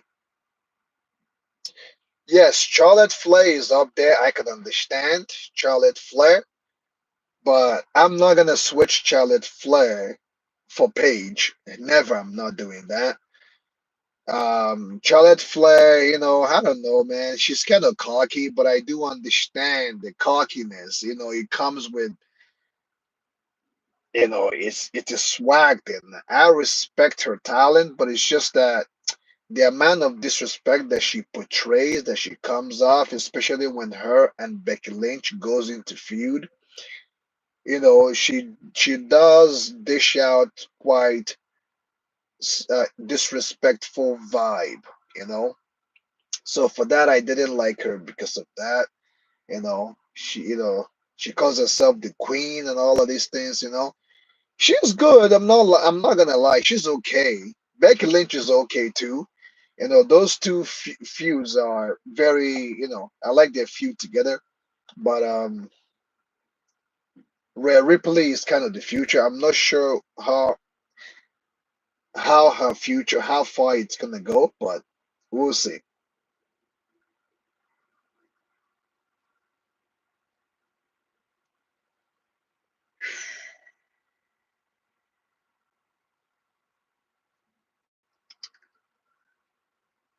Am I gonna miss the beginning after the end and Windbreaker season 2 and Fire Force? Not really. I'm not gonna miss it. No, I'm not gonna miss those shows. Windbreaker maybe, but I'm not gonna miss. I'm not gonna miss them. Those shows are not bad, but it's whatever at this point.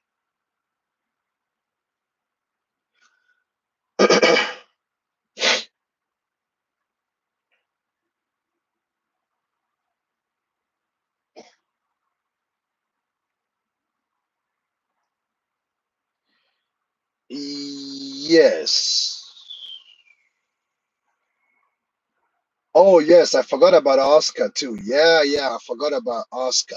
Yep, yep. Oscar is good. Oscar is good. You can tell that my list consists of the Attitude Era, the Ruthless Aggression era, right? And I had to go into the Modern Times era to pick up Rhea Ripley. But it's Lita, Trish Stratus. The reason why Trish Stratus is there is because her feud with Lita was one of my favorite. Those two work well together. Of course, China. China is just a beast, all right? China is just she paved the way for the women today. She's one of those women that paved the way for the modern women today. Okay, and then you get Paige, and then Natalia. You know, although WWE didn't book Natalia the way they should have booked her, but whatever, man. You know, and I picked her simply because she came, just like Charlotte, who came from a wrestling family.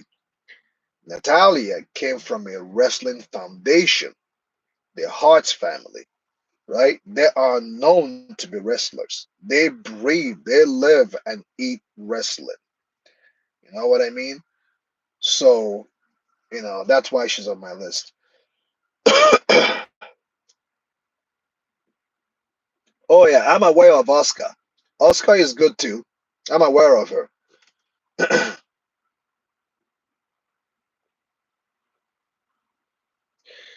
And I'm looking forward for summer anime 2025. Uncle Or, thanks for coming to the chat. Uncle Beast 4M Gaming.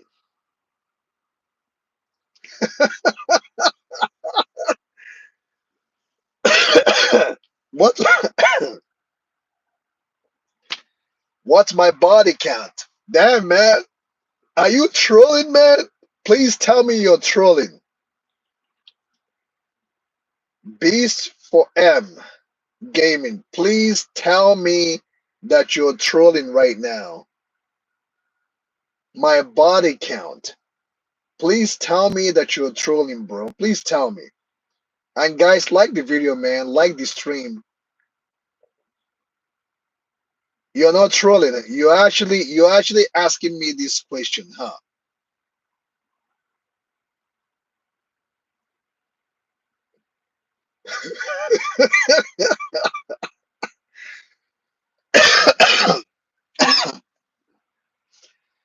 Oh man.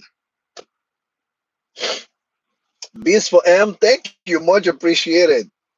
Much appreciated, man. I appreciate your compliment, but my body count is high. Just, I just want to say that it's high. I have a high body count with respect. Okay, with respect, I have a high body count.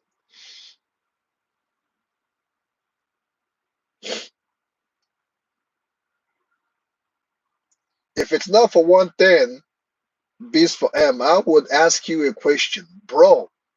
Why are you gay? You know, why are you gay?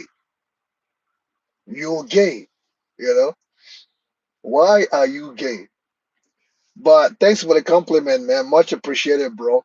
Don't forget to subscribe to the channel, huh? Please sub to the channel, bro.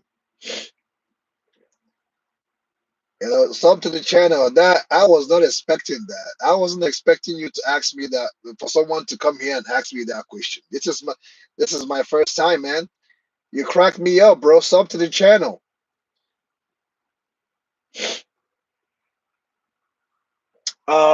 Maker, you in LA?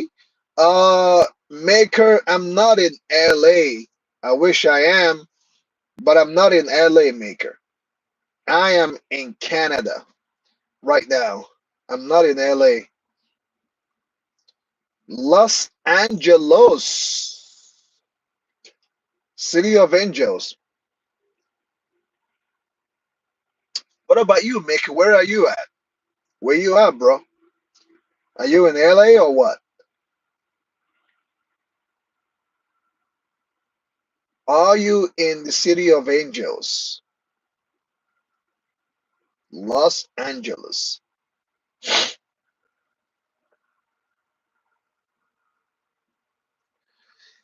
Uh, Indian movies. I used to watch Indian actually surprisingly, okay? Surprisingly, guys. I guess you're gonna find something very interesting about me just now. Surprisingly, I used to watch Indian movies when I was very, very young, and I never ever understood what they're saying. But based, like back in the day, I'm talking about back in the day, they were not using subtitles or anything. And even if they do, it's so small and so colorful, it's hard to keep up. So what I will do is I will watch their actions and reactions. One of the things I can pick up or I remembered from back in the day watching Indian movies was, there was a lot of singing. There was a lot of the guy never dies or it would take him so long to die. Normally, it's a situation where the girl came from a rich family and the guy came from a poor family, and the guy will come and steal the girl away, take her to the fields, and they'll be doing peekaboos and be singing. And you know, there is a famous movie, Indian movie that I watched back in the day, and one of them was Tufan. I'm not sure if you remember Tufan, Beast Beast 4M Gaming. I'm not sure if you're into Indian movies like that. Back in the day, there was a movie called Tufan by Amitabh Bachchan. Amitabh Bachchan. He was and still a famous Indian actor. Yeah, Tufan. Yeah, I watched that movie. It's an Indian movie. Great movie at the time when I saw it.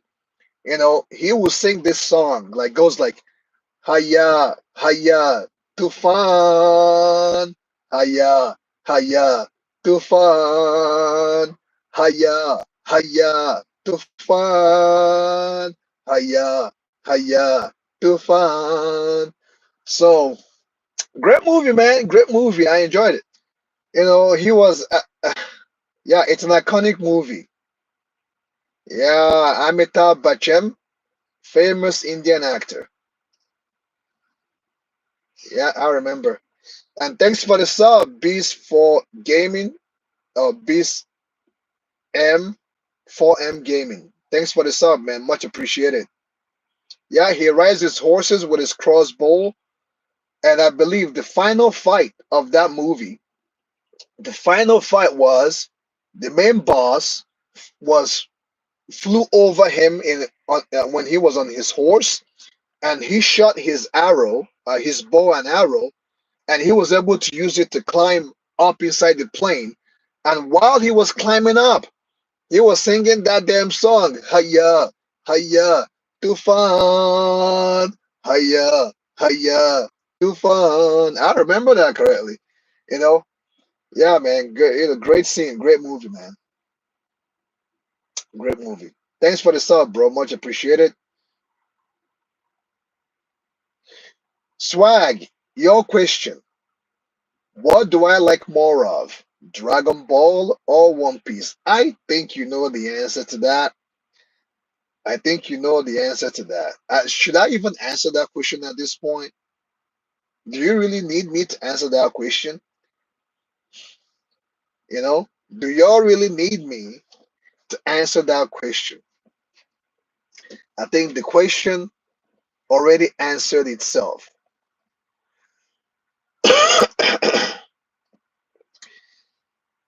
Thanks, thank you, Beast 4M Gaming, man. Appreciate it. Oh yeah, Mr. Idol Edits. I'm a big fan of Attack on Titan, bro.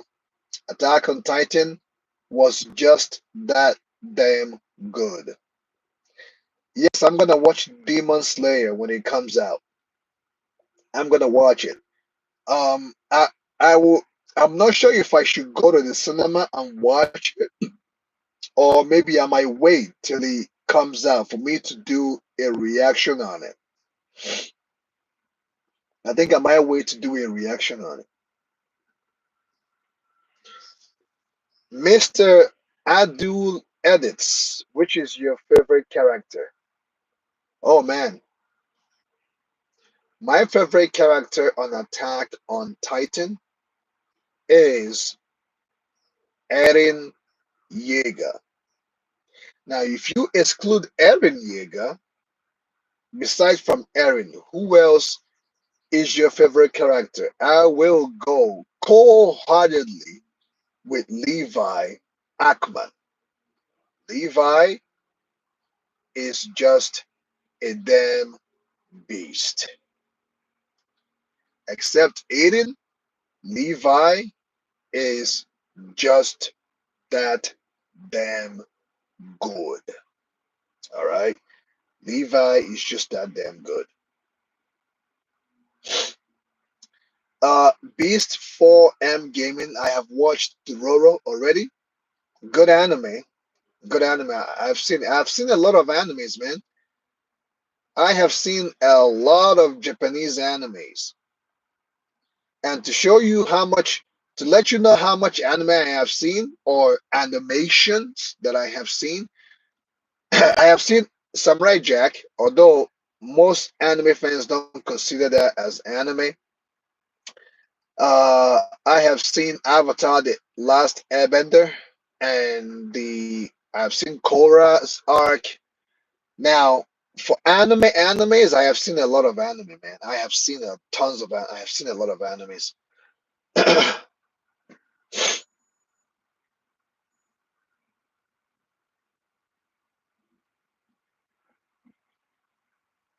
Say this is Oyo Kompon. Oyo Kompon, man, isn't he? Didn't he show up on the last season of on Attack on Titan?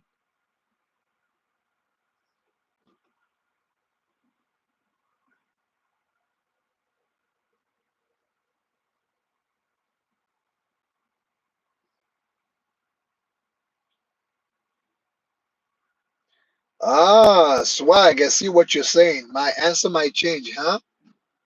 My answer might change once I cut up with One Piece. Well, once I catch up on One Piece, maybe. But for now, as for now, it's still Dragon Ball, man. Maybe one day. One day. Dobster! Dobster! How's it going, Dobster? How's it going, man? Welcome to the chat.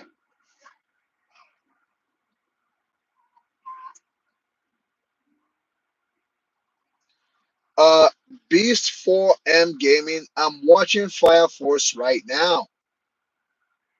I've already caught up. Go to my list, my playlist. You will see my Fire Force list. I watched from season one all the way to the current season and the current episode. I'm caught up on Fire Force. Not a bad anime.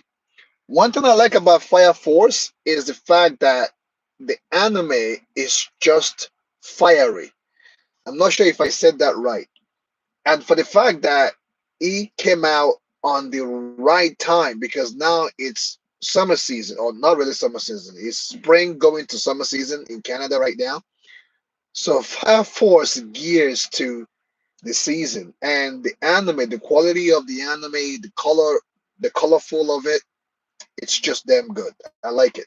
I like the coloring, especially with the fires and the explosion and all these things.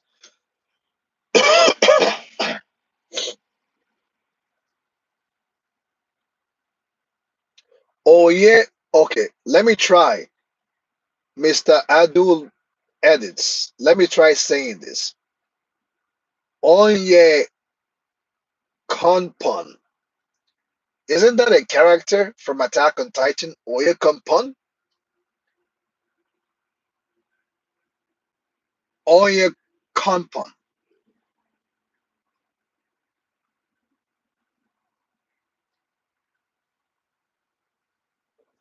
Um, my favorite character on Fire Force just died episodes ago. You know, except Shinra, of course, who is the protagonist. My favorite character died episodes ago on Fire Force, and his name is Mr. Burns.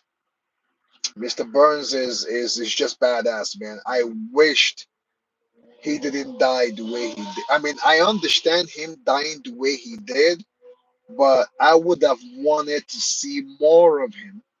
I would have wanted to see more Mr. Burns engage in a fight. I would have loved to see him engage in a ferocious fight, right? I would have loved if he had been the one to face Dragon, right? If Mr. Burns was the one that faced Dragon and then he dies, I would have accepted it, right? I think they wasted his character.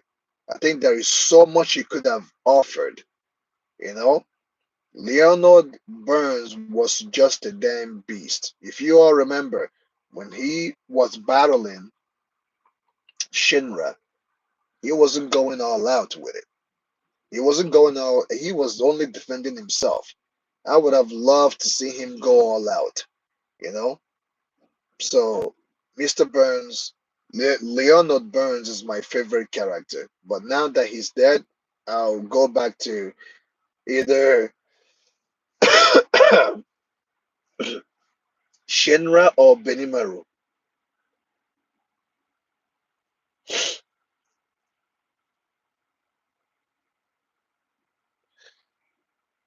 Demon Slayer season one. Demon Slayer season one is awesome, man. Artwork on Demon Slayer season one, it was just awesome. I remember when it dropped, it was like it shocked the whole anime world, right? The way they geared Demon Slayer, artwork, the coloring, the kimono, it was awesome, man. Uh, Beast 4M Gaming, yes, I do like Benimaru. Benimaru reminds me, you know who Benimaru reminds me of? Benimaru reminds me exactly of Levi for some particular reason. He reminds me of one of those characters. They are not a bad guy, but if you face them in a fight, they will beat the holy crap out of you. Benimaru reminds me almost like Levi. Like he gives me that I don't really care right now attitude, but when it comes down to it, I'm gonna whoop ass. I'm gonna whoop ass. Yeah, Benimaru is cool, man.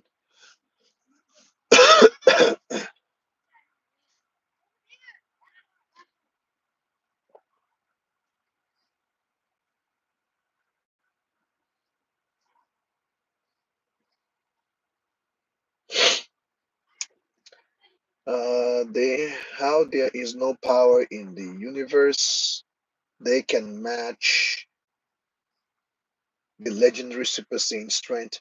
So Broly don't need any more transformation. Swag, I don't really understand what you're trying to say here.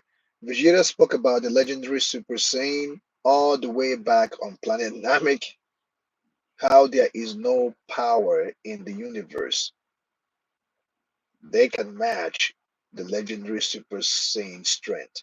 So Broly don't need transformation. Oh, okay. I think I understand what you mean now.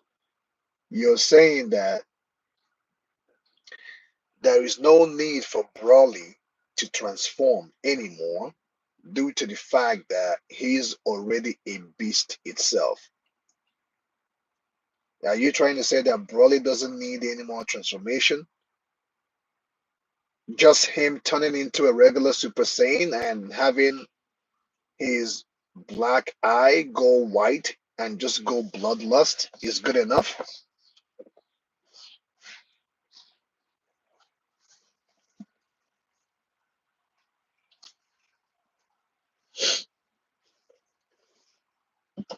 Sonja Polastrini. I hope I pronounced your name correctly, man. I hope I didn't butcher your name, bro. Uh, Vittorio. Vittorio. Did I pronounce that right? Sonja. Bro, I bet you not to see Bo Chiguri. Bo Chiguri, is that an anime? I think I've heard that name before. Is that an anime? Is it good? Because I think I remember Amini talking about it at some point.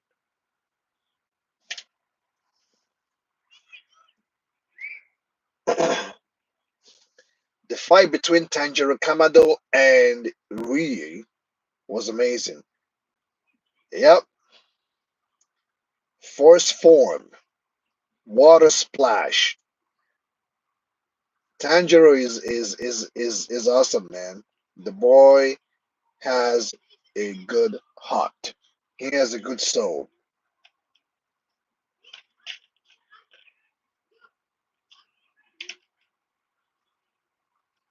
No, I haven't seen. I have not seen Buchiguri. No, not yet. I haven't seen the anime yet. I haven't seen the anime yet. Now, for some of you guys who are just coming to the stream, I have already talked about our truth run killings already, so you can free to watch it after this live stream from the beginning. Now I'm just chatting, chit chatting with my anime audience.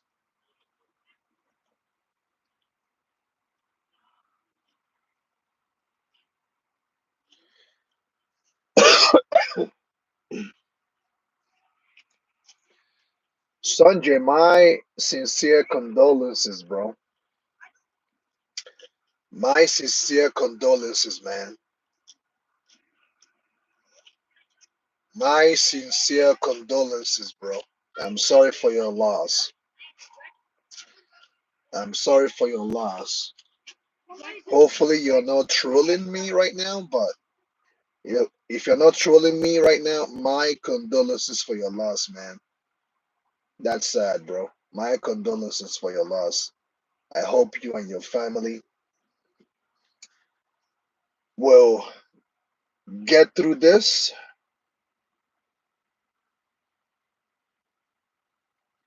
I hope you and your family will get through this with flying colors. I know how it feels to lose a parent, you know? I know how it feels. So I hope that your you and your loved ones get through this. My prayer and my heart goes to all of you. Um, it's sad, but it's part of life, That's the part of life that sucks. This life that we live early this year, okay? Early this year, I lost my elder sister. All right. So I understand what or how it feels like to lose somebody, you know, especially a father or a member of a family. Early this year, I lost. Actually, it happened late last year, but she was buried early this year. Okay. So my sincere apology. Um, it sucks, man. But rest in peace, man. Rest in peace, Sonja. Rest in peace. Rest in peace, man. And I pray for the Creator to strengthen your mom and your loved ones. You know, you have your chat. Please give Sanjay or Sanjay your support, man. I can see some of you guys giving him some of your support. Please give him some of your support, man. Rest in peace to his late father. He just lost his father. He just lost his dad. Please give him some of your support. Give him some of your support, man. Show him some love.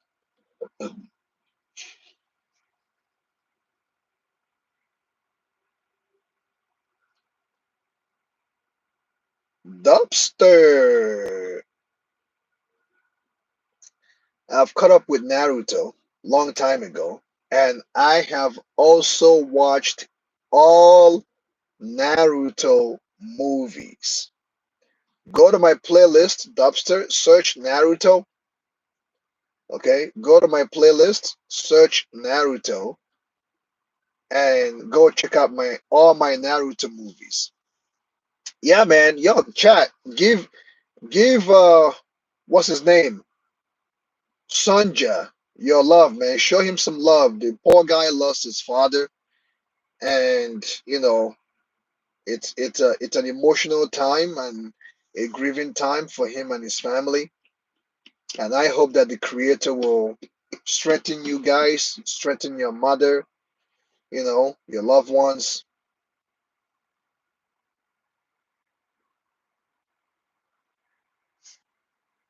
Show him some love, man.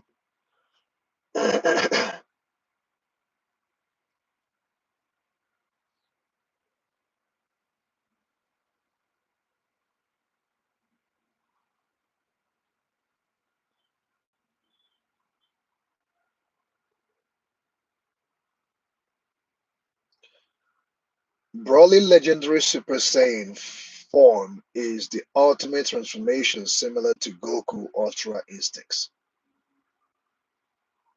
Is his ultimate transformation. Uh, are you saying that Broly Legendary Super Saiyan form is the ultimate transformation similar to Goku Ultra Instincts? Swag, I don't know if that's true because um, I think a lot of Dragon Ball hardcore fans might debate you on that aspect. Broly, and I guess the Broly that you're talking about is DBZ Broly. His legendary Super Saiyan transformation is similar to Goku Ultra Instincts. I'm not sure about that, man. I'm not sure.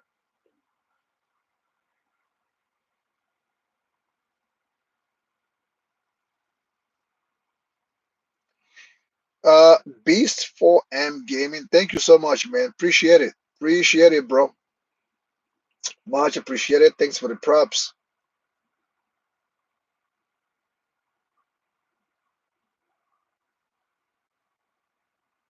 Now, I think is Dobster is doing what his name really says, guys. Okay? I'm not sure if you guys are aware, but Dobster is doing exactly what his name said. I've been kind of paying attention to him a little bit. He's always saying, you know, He just said that he dubbed Madara in Hindi. His name is Dubster. He just said I dubbed Madara Uchiha in Hindi. So the guy is selling himself right now, ladies and gentlemen. And I am mad at you, bro. Do you? Um, tataki, tataki, tataki, tataki. I'm not sure what that means, whether if it is in your language or something, but hopefully it's not a bad word or it's not. Hopefully, tataki, tataki, tataki, tataki does not send spirits my way, bro. I hope I'm not enchanting some evil lord on my ass right now, man. I'm gonna stop saying that because I don't know what that means. I hope I'm not invoking some type of spiritual pressure or something. Joy, Chris, what's up, man?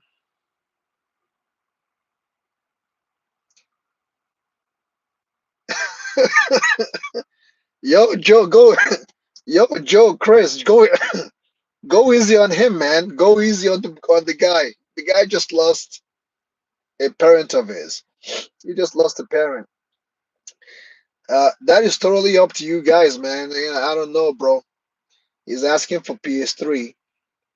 Sanja, I think you have all of our condolences, man. You have our love and our support, but for PS3, I don't know much about that, bro. I can't help you with that one, man. But you have our support, you have our condolences, and I pray that the Creator will keep you and your loved ones.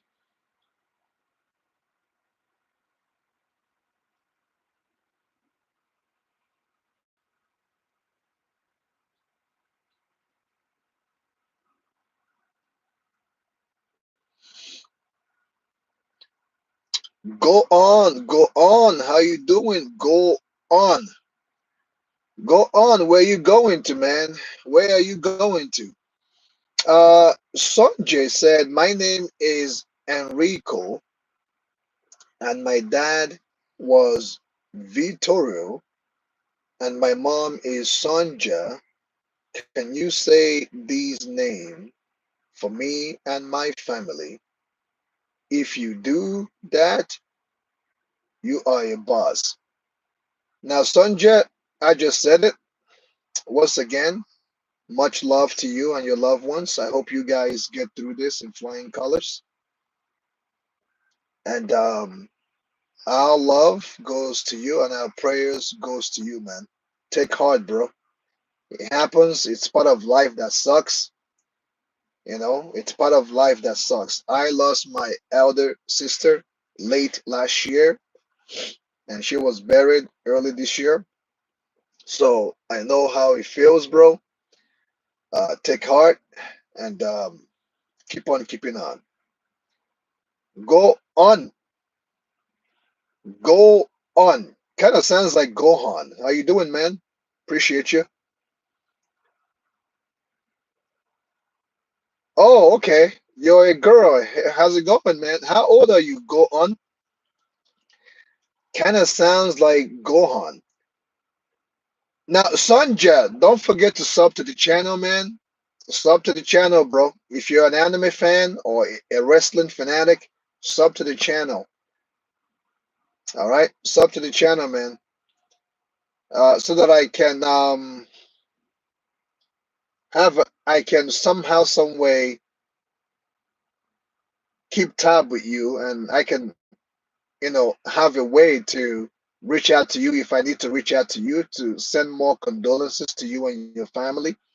Please sub to the channel so that way if you come back and you comment or whatever, we can also show some love and you know give you more encouragement, on getting through these hard times, because I understand this is a hard time for you and your loved ones. So remember to sub to the channel. Go on. How you doing? Go on. What's going on? Go on.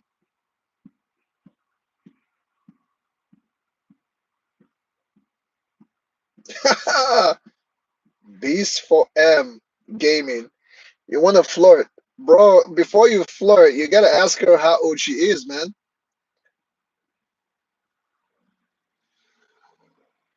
Oh, okay, yeah, I see that here. Okay, you asked her age.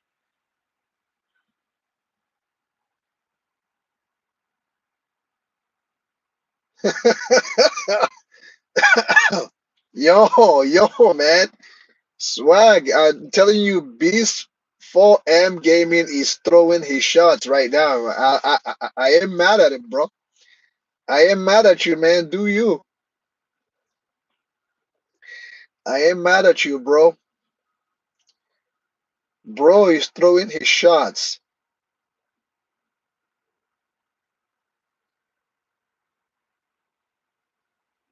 Bro is throwing his shots, man.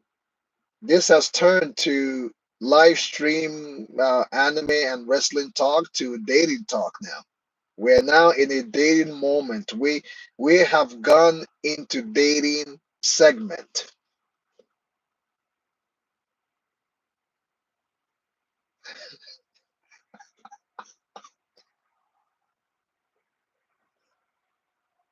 That's savage, bro. Go on. Can you go into my heart?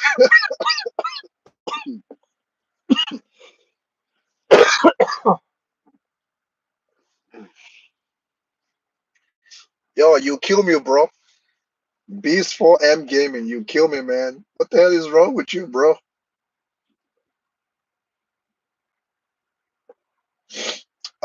New Dragon Ball game that is coming out. I have not played any Dragon Ball game. Never. I've never played any Dragon Ball game. Um, I never had the time, you know. Now I've had time to play other games, but not Dragon Ball game.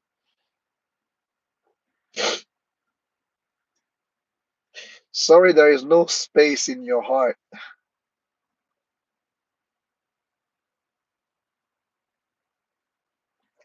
Now, ladies and gentlemen, I hope you're watching what is going on here. I'm kicking back to let this happen because we got something going on here. We got some natural biological interaction that is going on here between Beast 4M Gaming and Go On. Um, this is going live, man. We're live, baby. We are live. Now, Go On. I don't mean to interject in whatever is happening right now. I do not mean to interject, but Go On. Where are you from?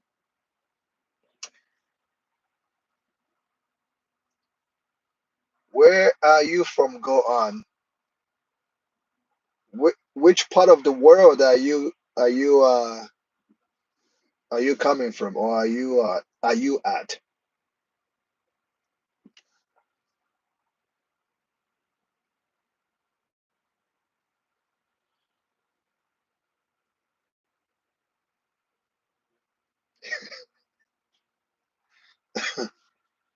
Oh man, Go On is from Paradise, Northeast India. Okay, bro, Northeast India. Shout out to you, Go On. Shout out to you, man. Shout out, man. Shout out to you. I almost said man, but I just remember that you're actually a lady. So, shout out to you, Go On. Thanks for coming to the channel. Much appreciated. I think Beast for M is from India. Exactly. Beast for M Gaming is from India as well. So this might be it, man. This might be it might be destiny, guys. This has turned into E-vlog live stream pop the balloon kind of situation. This has turned into pop the balloon E-vlog live stream.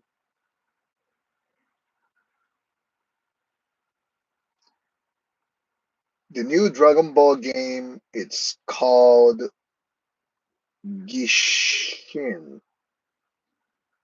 Squadra. All right. Swag, let me know how that goes.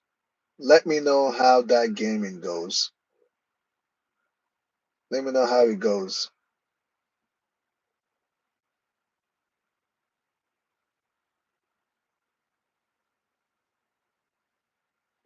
Let me know how the game goes.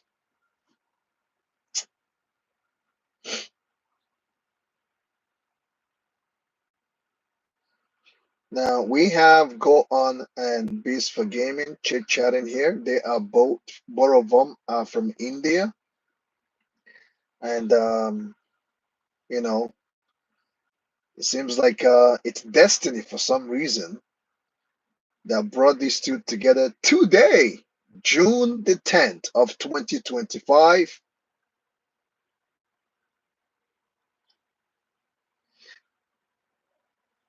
Go On, I'm in Canada. I am in Ontario, Canada. That's where that's where I am, bro. But I'm from Nigeria.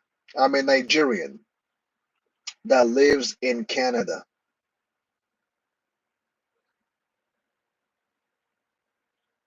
Oh, the latest trailer of this Dragon Ball game, there is Baby from GT on it.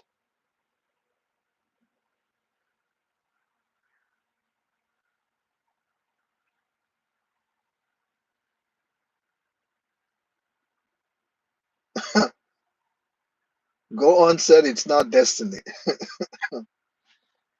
Yeah, you two do have a good chemistry, man. Somehow, some way, you're actually entertaining me and the rest of the chat, the rest of the audience.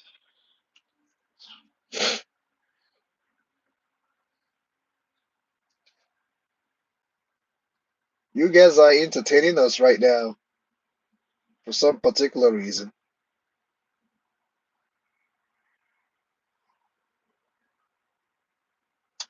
Oh yeah, that's actually interesting. If lots of good reactors are from Canada, I don't know any of them actually. I don't know any reactors that is from Canada, unless if they are reacting to other content outside anime. Because I would like to collab with someone from Canada, unless if they're in another state or another province in Canada.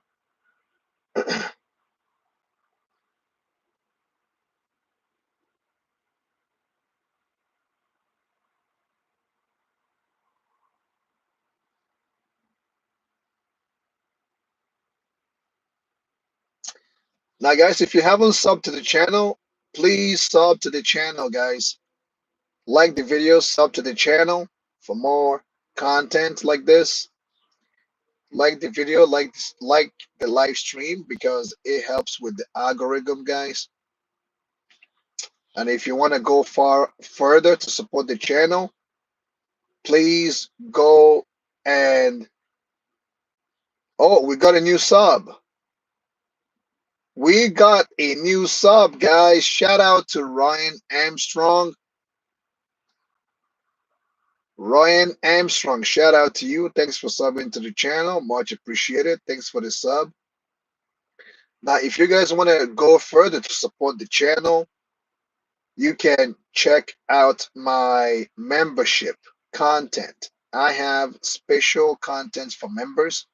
As you can see up there, swag is one of them.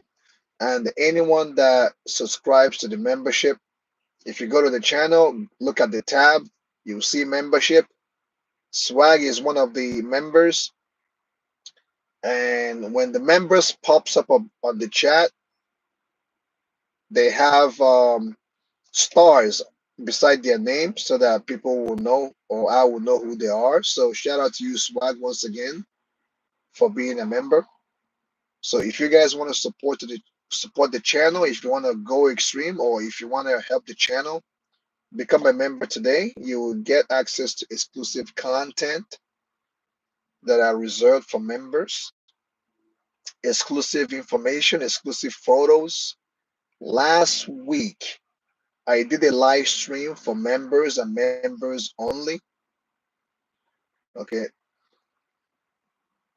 Oh, thanks. Thank you so much. Go on. Thanks for the sub as well. Last week, I did a live stream for members only, and I would like to do more in near future, guys. I would like to do more live stream for members only.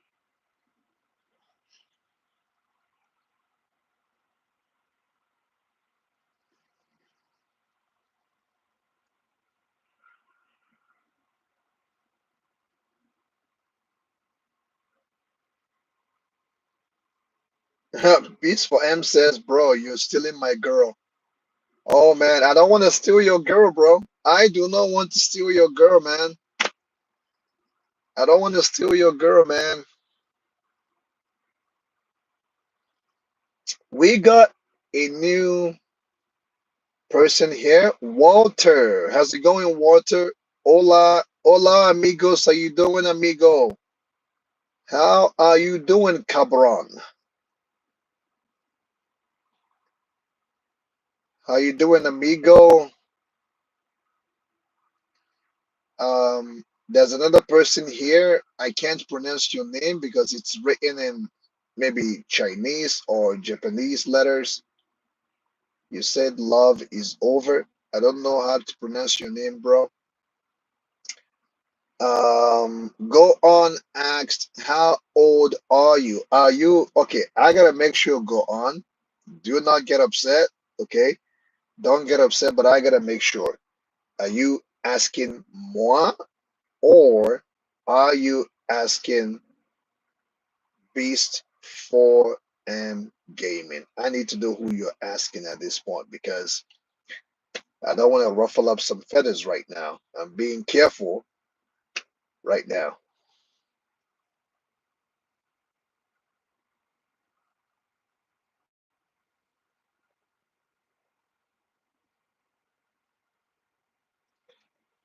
Uh, I think he asking, do you speak English?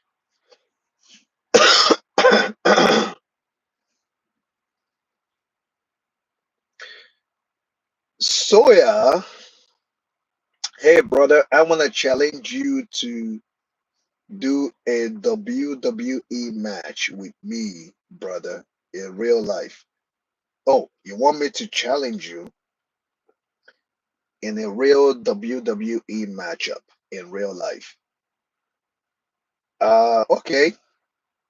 Drop your Instagram so that I will know who I'm dealing with.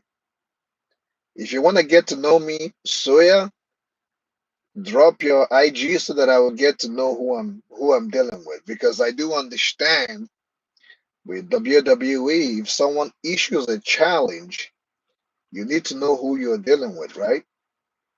So that we can do our promos and everything. All right. We need to know. I need to know who I'm dealing with. Do you have IG? Drop your IG so that I will know who I'm challenging. You know, so that I know how to do my promo. Suya, you're challenging EVlog to a match, to a WWE matchup. Suya, are you ready? Do you understand what you just did? Do you understand what you have done? Do you fathom? Can you fathom what you just did? You just challenged EVlog for a WWE matchup. Do you really understand what you just did? I don't think you do because if you do, you wouldn't come here live to challenge EVlog to a matchup. But guess what? Today's your lucky day. I will give you your match. Your dream will come to fruition right here, right now. This match, the stipulation is going to be no holds barred. Now, do you understand, Suya? Is it ringing in your ears right now? Do you feel it right now? No holds barred. Anything goes. Anywhere, anytime. Whatever that happens, it is just simply business. Now, forget about all of that. So yeah, I'm just doing a promo, okay? I'm just kidding, man. Just kidding, bro. Don't take it seriously. Don't piss on your pants, bro. It's just, I'm just playing with you. Don't run away.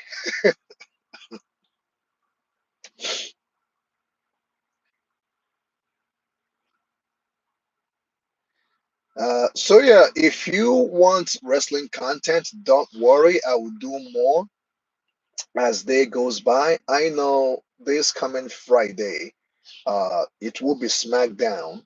We will get to know more about Jey Uso and what's gonna happen to him, what he's going to do next. And we'll go from there. And I'll probably do a review on it maybe on Sunday. Okay, I'll do a review on SmackDown maybe on Sunday. I'm not sure, but most likely. Um,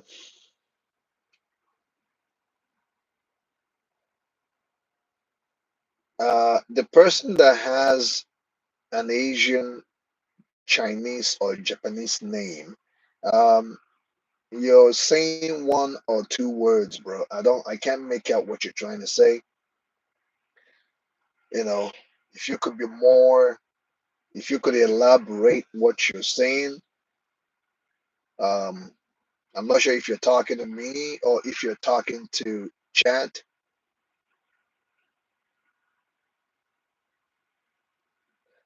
You know, you keep saying love, love, love, love, love, love. Are you a lover, bro? And now you just wrote something in your language. I can't read that, man. So please, chat, decipher what this guy is trying to say. I don't know, man. Decipher what he's trying to say because I can't go back and forth on the web right now to try to decipher what he's trying to say. Please decipher what he's trying to tell me, please. Soya, in order for me to accept your challenge, you're gonna have to do one thing for me, and that is drop your IG so that I will know who I'm dealing with, so that I will know who I'm addressing, so that I will know what you look like, so that we can do this live on the grandest stage of them all.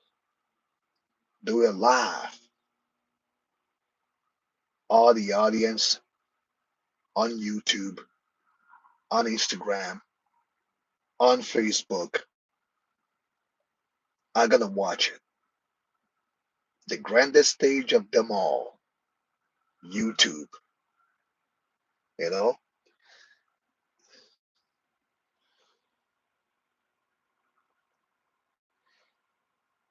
I live in Canada, so yeah, but I'm Nigerian. I am Nigerian. Now I know I've been coughing here and there. I was sick. I'm slowly getting better. My voice is not back to its full extent, but slowly I'm getting better. I do see love connection between Beast 4M and Go On here. Oh, Soya, you're in Canada too. Okay, from Saskatchewan. Okay. Saskatchewan is like I think it's 1 hour flight from Ontario, from Toronto, Canada. So shout out to you, man. I didn't know you're a Canadian as well. Much appreciated, bro. We have a Canadian in the house. Soya, don't forget to sub, bro. Don't forget to support the channel. Don't forget to sub. Thank you so much, Amani. Much appreciated. Oh yeah, swag. Yeah, I mean Thursday, Friday, Saturday, a bit of Sunday. Yeah, I sounded like if someone gave me a name of Captain Smoker, it will probably be me. I sounded like a retarded smoker. I sounded like I've been drinking for days. I sounded like I've been smoking for days. I sounded like I've been doing something I shouldn't be doing, and I'm doing it for the very first time, and it has fucked up my voice. It was pretty bad. Like Thursday, Saturday, Thursday, Friday, Saturday. If if I was trying to get someone's attention and they're far away, they cannot hear me because my voice was just messed up, man. It's getting better though. It's getting better.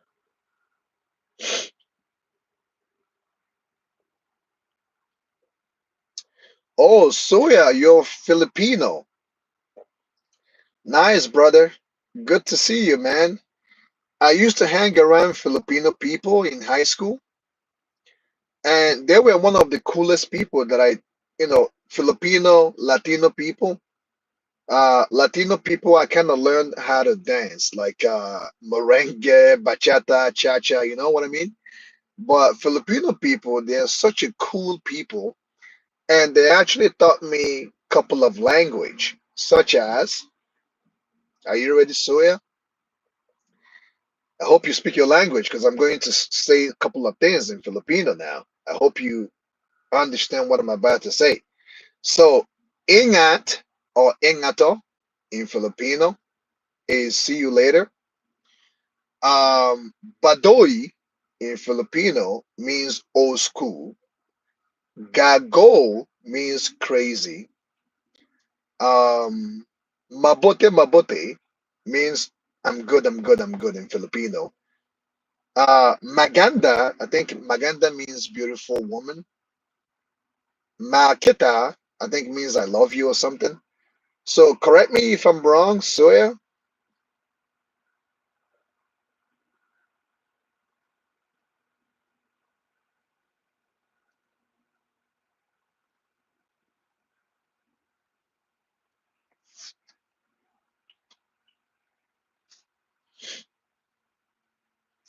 Okay, how old am I?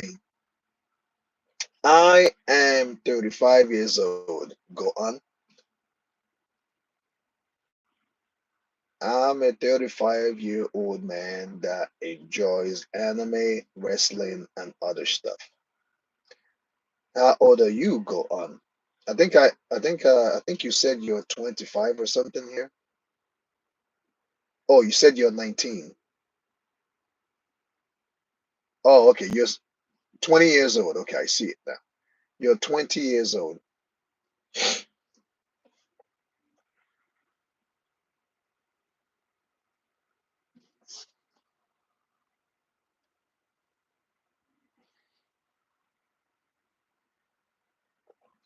Soya, I don't think you should be doing that on live stream like this. I have other social media outlets where you can post your digits. You know, I don't think you should be dropping your digits like that on social media on live stream like this because people may troll you. You can message me on my other social media platform.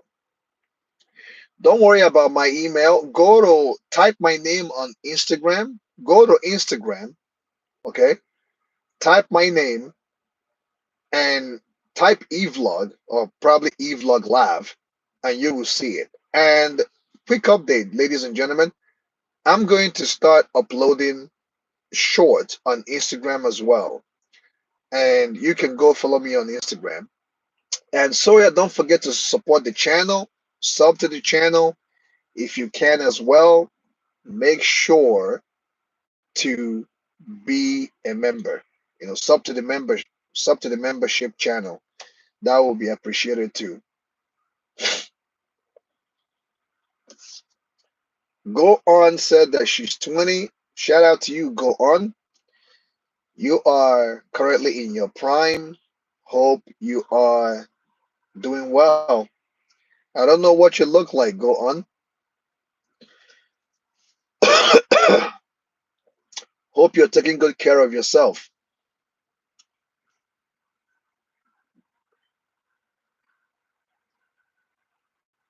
Um, do you have um, do you have TikTok? Soya, do you have TikTok?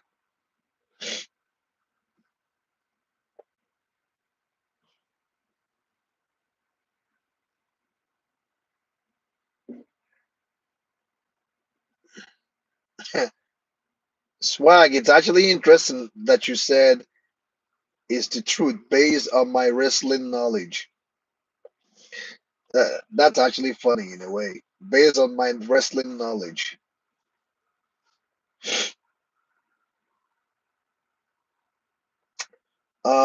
Okay. You don't have Instagram. You don't have TikTok. Uh,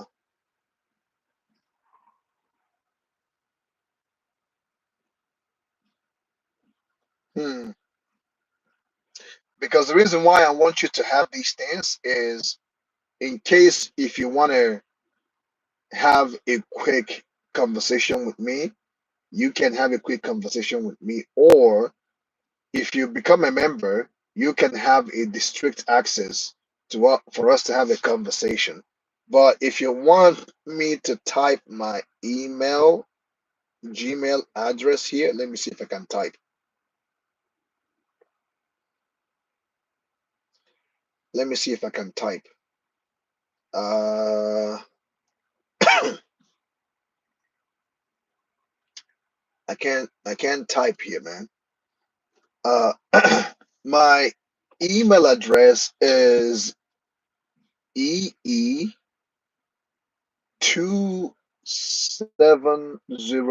if I'm not mistaken. I don't know for sure if that's if that's the correct email address, bro. I don't want to give you a wrong email address, but I would have appreciated it if you have some type of outlets like Facebook, Instagram, or TikTok where you can message me. You know, those information are, if you go to my channel description, look below, you will see my other social media platforms that you can message me on. You know what I mean? So my email address, I think, is EE2709 at gmail.com. I'm not 100% sure I got that correct, but I think that's what it should be. I don't know. So if it doesn't work, just download Instagram or something. Get Instagram, man. Get Instagram and ping me through there. Or if you have TikTok, you can ping me through there as well. You know.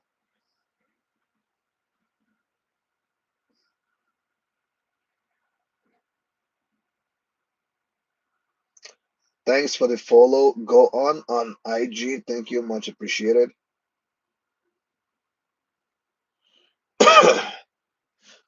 And ladies and gentlemen, if you also want to, you know, throw some dollars at me as well, go right ahead. You can use Super Chat because I'm sure you guys have Super Chat. Use Super Chat as well if you want to. If you want to help me out, use Super Chat. If you want to throw something to your guy, use Super Chat.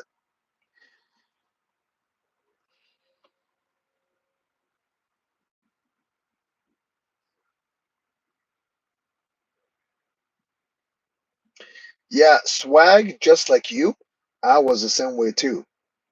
I used to watch wrestling a lot when I was growing up. Man, I used to watch WrestleMania during the time, Undertaker. There was a WrestleMania that I watched. I forgot which one it was when he was riding, or they carried him. He was riding some type of a carriage, and there's this huge eagle beside him. That was iconic, man.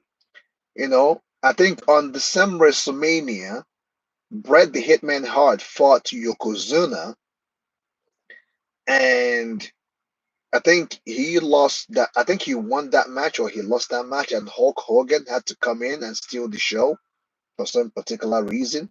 Man, I used to remember the Ultimate Warrior, back in the day, Macho Man, Randy Savage, Razor Ramon, Shawn Michaels back in the day, Lex Luger, you know, those were interesting days, man.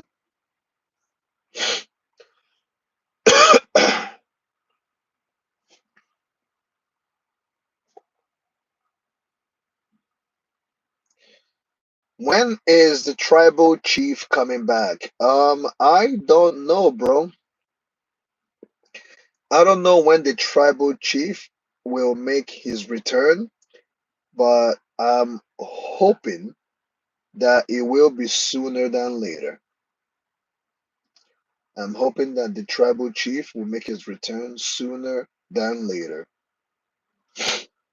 because I would kind of like to see where his feud, who he's going to attack first. I kind of know who he's going to go after first. It's probably going to be Seth Rollins, due to the fact that Paul Heyman is his wise man, and when he comes back, most likely he's going to go after Seth Rollins.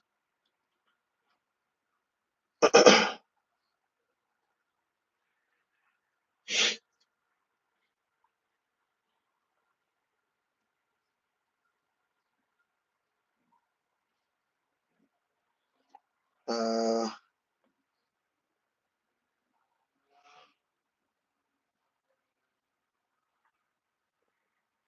yeah, I never had the privilege to watch the WWE network.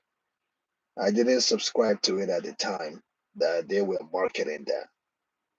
I think if you have Netflix, you may be able to relive those matches again. I'm not sure if you have Netflix, because WWE has marketed themselves with Netflix now. So, um, oh my goodness. Go on is asking personal questions. Go on if you want to. Actually, I want to see what you look like. Go on. You said you followed me on Instagram, right? Do you have your pictures on Instagram? Do you have your pictures on IG? I would like to know what you look like.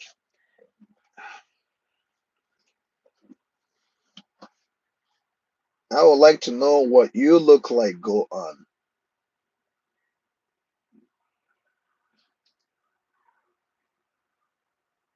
I would like to know what you look like. Go on.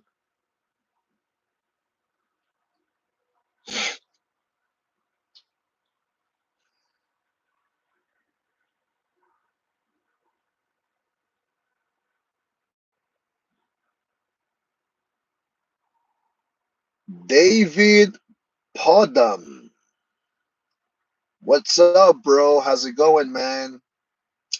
How's it going, man? Your brother is kind of sick here. I'm getting better slowly, you know? Not much, not much. Just here, chit chatting with the audience. And hoping that my voice will come back to 100%, because it's not fully back just yet. You know, it's getting there, but it's not fully back. Well, David, you missed a little bit. First, I talked about R-Truth, him coming back in the WWE, and he has taken on a new gimmick. And although he's using his real name, I'm looking forward to see how his new gimmick is gonna go, how far it will go. So Ron Killings is now the man, and I'm looking forward to see what he's gonna do next with this new gimmick. So, and then me and the audience and chat talked about anime, and you know, we talked about who is the my we talked about my top five wrestlers of all time, wrestling superstars of all time, and we also talked about my WWE diva of all time. And I ranked them based on wrestling, based on their work ethic in the WWE. And we talked some more on anime stuff, you know what I mean? Nicholas, bad guy. How's it going, Nicholas? Thanks for coming to the chat.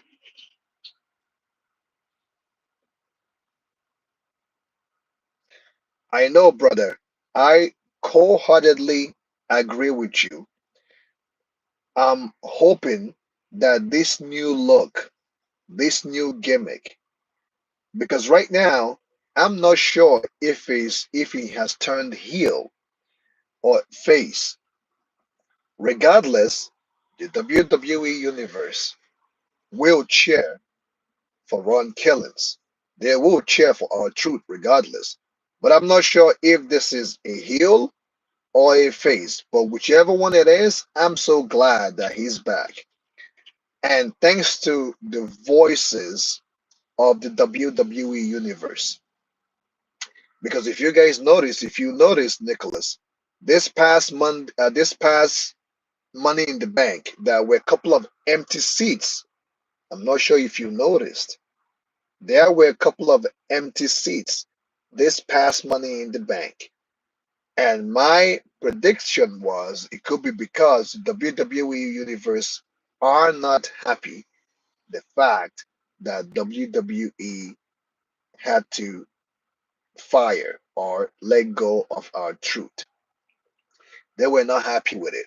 And to retaliate, there were a couple of empty seats in this past Money in the Bank. I'm not sure if you caught it. I'm not sure if you caught it, but I caught it. You know? So, due to the overwhelming support from the WWE Universe, WWE had no choice but to reinstate our truth. And I'm so glad they did that because if you remember, his feud with John Cena is really not yet over yet.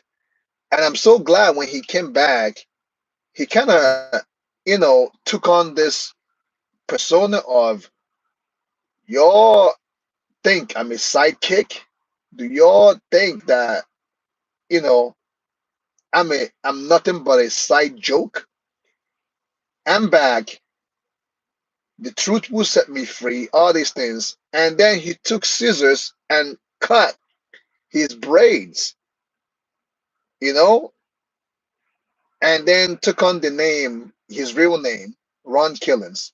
So I'm looking forward to see what kind of character Ron Killings is going to give us. Hopefully, it's going to be good because John Cena kind of, talked down on him when he cut his promo this past Monday Night Raw.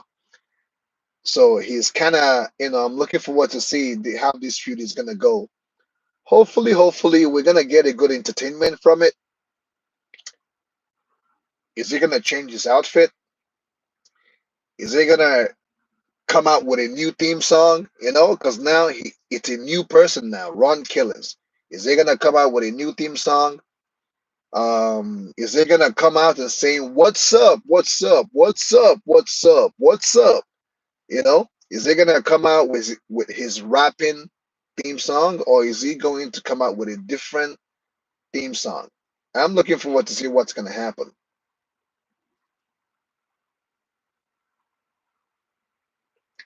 I hope he becomes the main character, man, because it's long time overdue. Our truth, if you guys pay attention, he's been in WWE for a very long time. The guy is 53 years old. and he looks good for his age. Black don't crack, man. The guy looks good for his age, and that's the fact. You know, wrestlers that are currently around that age don't look as good as he does. The guy looks good for his age, and I know he can go for more years. He can go. He's ready to go. Our truth is ready to go. He is ready to whoop some ass in the ring, and I'm looking forward to it. I'm looking forward to it. Am I going to watch NXT? No, I don't have time for NXT, man. Ron Killings help CM Punk win. I will. Oh my goodness, can you imagine? Can you imagine if Ron Killings helps CM Punk win? John Cena will be livid. David Putnam, who is my top five wrestlers? Well, my top five WWE wrestlers are Stone Cold Steve Austin, The Rock, The Undertaker, Triple H, and I think I forgot one guy. There's one guy that I forgot. The Rock, Stone Cold, The Undertaker, Triple H. That's four, right? And I think I might add Bret the Hitman Hart on that list. Either him or Nature Boy Ric Flair. Those are my five. I don't play basketball, man. I wish I did. I did try out in high school. I made the B team in high school, but that was it. You know, I didn't take it seriously because I was more into track and field kind of guy. Soccer, which is football in international countries, but in the Western world, it's called soccer. I played soccer. I played a lot of track and field stuff, high jump, shot put, 100-meter dash, javelin, and I believe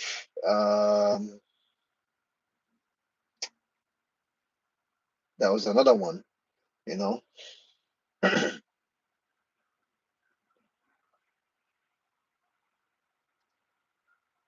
look like LeBron James.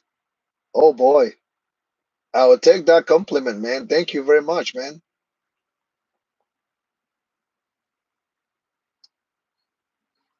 Thank you, Nicholas, bro. Thank you, much appreciate, much appreciated.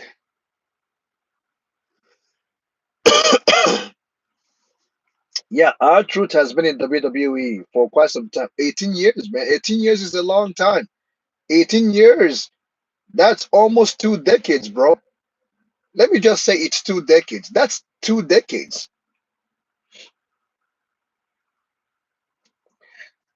Nicholas, what do you mean? Are you talking about wrestling content or are you talking about when do I stream in general?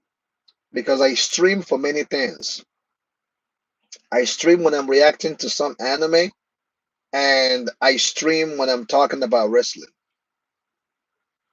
Yeah, I know, but like, what do you mean? What type of stream are you talking about? Are you talking about WWE wrestling streams, or are you talking in general? Oh, both. Okay. I stream on Saturdays. Saturdays I do One Piece live stream, and I also stream on Sunday morning, and sometimes I stream on Tuesday, which is today. It depends, because I want to get back to wrestling because I've been away for a very long time. While I was away, I would watch clips here and there. The WWE now has a lot of superstars. They have a lot of talents now. Hopefully, they will make use of them. You know, I don't see the reason why they put Paul Heyman with Seth Rollins. I guess to get him ready for Roman Reigns or whatever. I would I would have wanted them to put Paul Heyman with Big E or LA Knight or a young talent or even Damian Priest or something, someone, the future. But that's not the case. Be that as he may, Seth Rollins, he's the guy. He has the briefcase, Money in the Bank briefcase. So at any point in time, he's going to capitalize either on John Cena or Gunther, the ring general. I'm looking forward to it. Go on. Thanks for the Instagram follow. Much appreciated. Don't forget to follow on the channel if you haven't. And guys, like the video, guys. If you want to if you want to follow me or sub to the membership channel, please sub to the membership. Sub for the membership channel of this channel. Um, you will get exclusive access to exclusive content, exclusive information, and you will get exclusive information on my personal life too. Go on, you want to know more about me, you can sub to the membership channel. You'll get to know more about me. So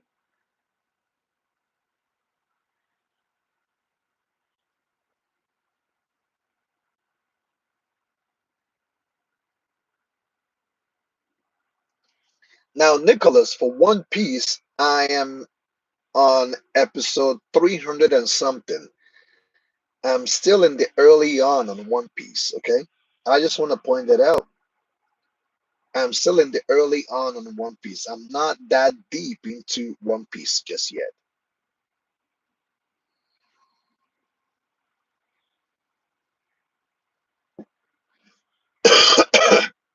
Yeah, I stream every Saturday.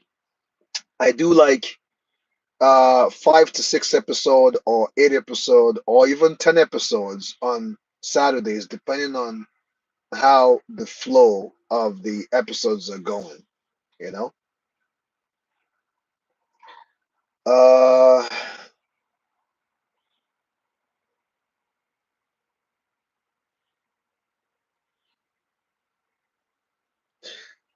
Beast 4M Gaming is still on Gohan's behind, man. Bro, yeah, you're still on her tail, huh? Soya, my height, I'm 6'2", 6'2" plus, and my weight right now is 210 pounds. I'm trying to get to 215. If I get to 215, I would just stay there. But I'm 210 pounds pure muscle. Okay, I'm 6'2" and a half.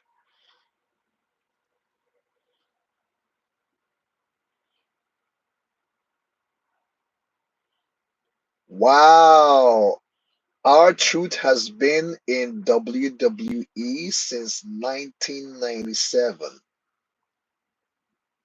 Holy shit. 1997. That's a very long time. That's a very long time. I think he came in WWE and then he left, if I'm not mistaken, and went to TNA, right? WWE, when he came newly in WWE, they didn't do much with him. So he went to TNA.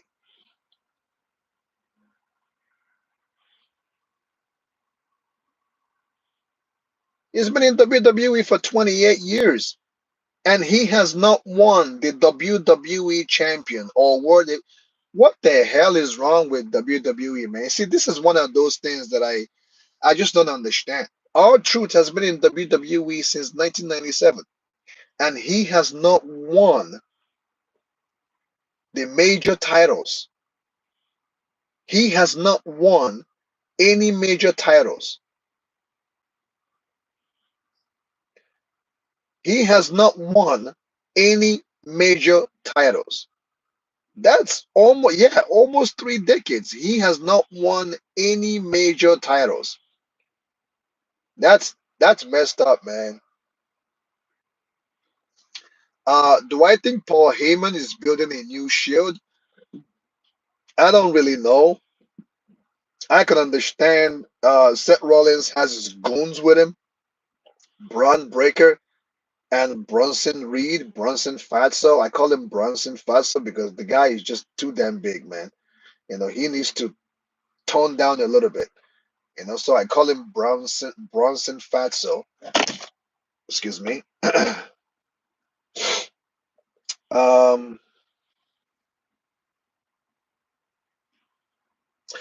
All right, go on. Bye. See you later. Hope you have a good day. Go on.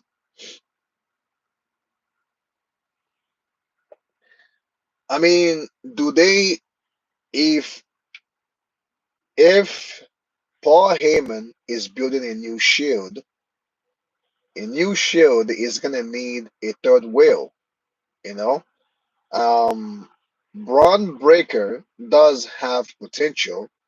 I'm not oblivious to it. The guy has a lot of potential. I'm not oblivious to his potential. He has potential, and I think at some point, I think we may have Triple H and Batista situation with Seth Rollins and Braun Breaker at some point. Bronson Reed, I don't know. Maybe those two may go off to face the New Day for the World Tag Team Championship. I don't know. Um,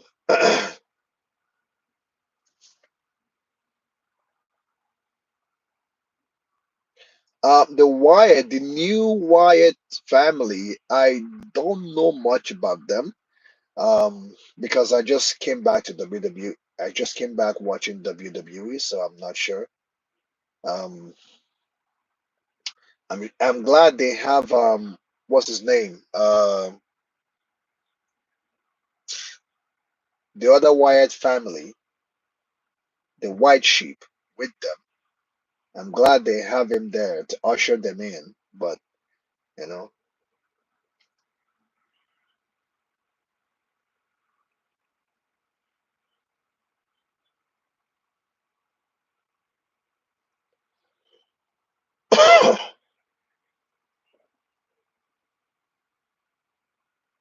yeah. You see, what people don't realize is what people don't really realize is how durable our truth, or let me say, Ron Killings has been. He is actually durable. If people talk about John Cena, that he's not prone to injury, he's durable or whatever, talk about Ron Killings. The guy has been there before John freaking Cena. He's been in WWE before John Cena got there. I watched more of him when he went to TNA because at the time back in the day, I used to watch TNA too. You know, TNA, Korango went there at a time. Booker T went there at a time. Hulk Hogan went there at a time. Eric Bishop went there at a time. So, um, yeah, Soya, you're promoting. Okay, you're 5'8", 160 pounds. Good for you, man. Mr. Jack 89, Mr. Anderson, Mr. Jack 89. Hey, man, what's up, Mr. Jack? Mr. Mr. Jack 89 is speaking to us from Roma. Roma, man. A lot of pasta eating area. I love pasta, bro. Pasta and meatballs, sauce, you know. I love pasta. A lot of carbs, though, but I love them.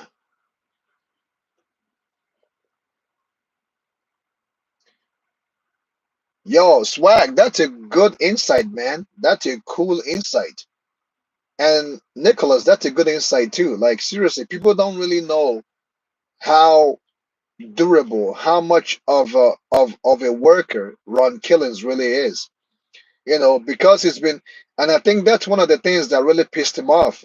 People think that all he can do is to be an entertainer and make act stupid and all these things. But the guy can work.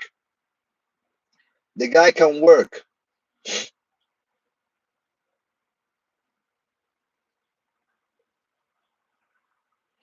Maybe mucho pasta. Yeah, man, with cheese, pasta, and with spread of cheese, man. That's what's up, bro. That's what's up.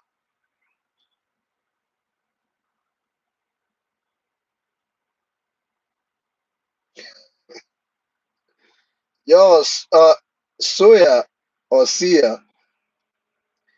Uh, yeah, man. Like 160. That's an easy thing. But I was joking with you, bro. I'm not wrestling you, man. I don't want to hurt you. If I wrestle you, I will hurt you, bro. I want you to be safe, bro.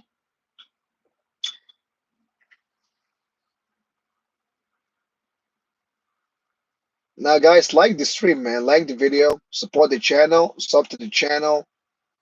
You know, sub to the members.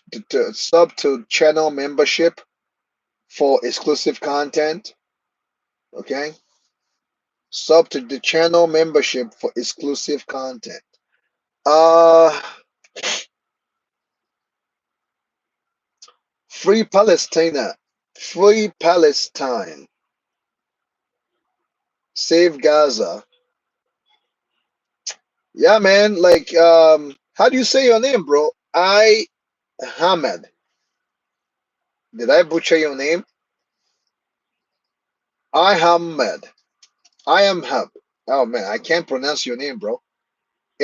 My heart goes to you guys, man. All the Palestine people. My heart goes to you, man. My heart goes to you guys. Stay safe out there.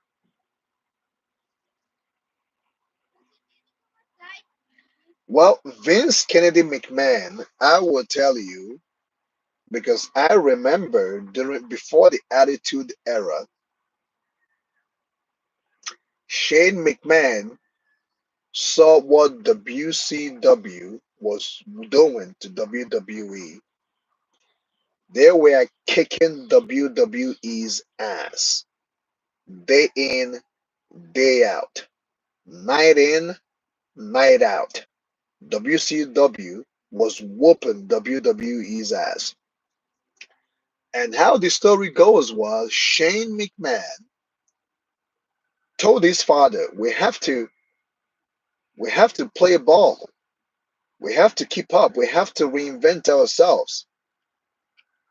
And the way the word or the story went was Vince didn't want to change. He didn't want to change anything.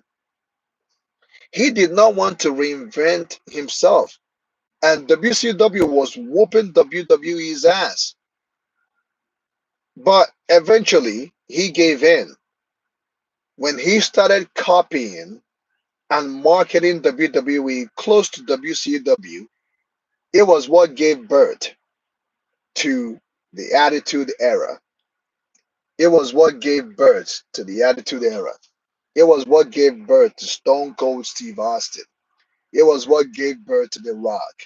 It was what gave birth to the entirety of the Attitude Era, which was what saved the company at the time. Because Hulk Hogan went to WCW, Kevin Nash went to WCW, Razor Ramon went to WCW, and they were whooping WWE's ass. And Shawn Michaels almost jumped ship. If you guys remember, Shawn Michaels almost jumped ship. He almost went to WCW. And if Shawn Michaels had went to WCW, oh my goodness, it would have hit WWE so bad.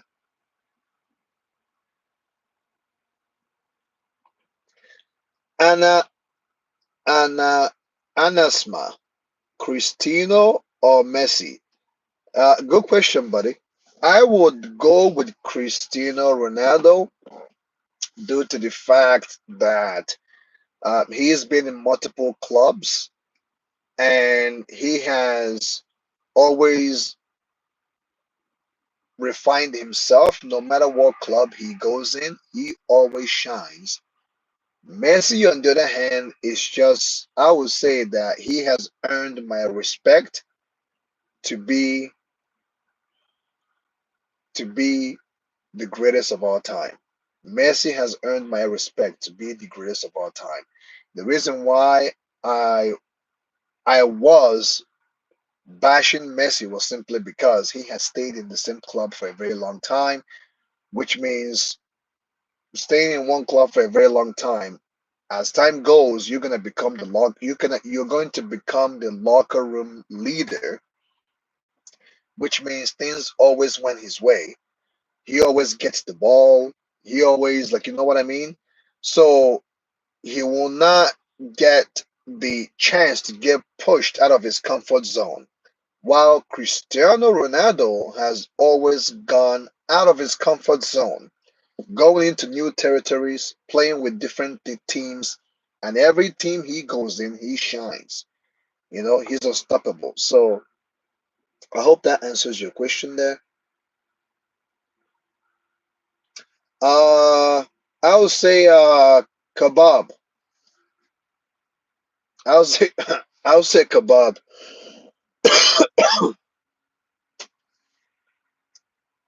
FELIPSN. Um, if you can elaborate your Spanish, your Espanol to English, that would be great, man. That would be great.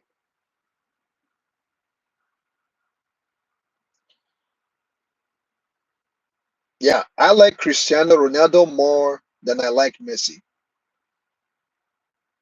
Cristiano Ronaldo, I more appreciate his talent of body work and his psychology when it comes to football in the and I have always liked him over Messi. And actually, guys, I have done a video on this subject long time ago. I did a video on this long time ago. You guys can search it up on my channel.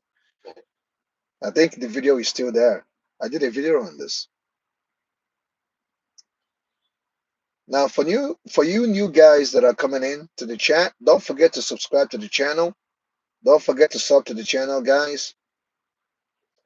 Don't forget to like the video. It helps with the algorithm. I'm not really a Neymar fan, really. I'm really not a fan of his, but I do appreciate him. I appreciate him. I liked Brazilian Ronaldo. If you guys know him, Brazilian Ronaldo back in the day. If you all remember the Brazilian Ronaldo back in the day, I'm not talking about Ronaldinho. I'm talking about the Brazilian Ronaldo back in the day.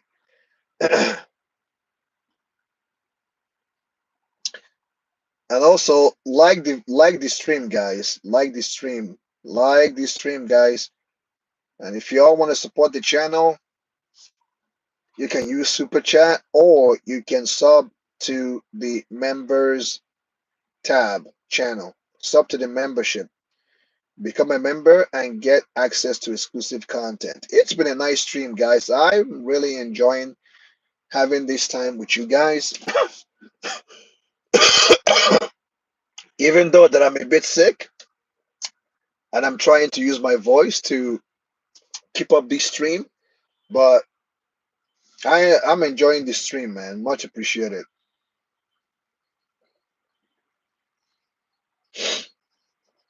Yeah, Swag, I totally agree with you, man.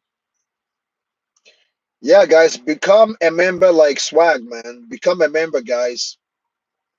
Become a member. Go to my channel, click the membership tab, and become a member. It helps with the channel, it helps with the algorithm. Okay? Become a member today and gain access to exclusive content. I'm a bit sick, and it's not gonna stop me from giving you guys content.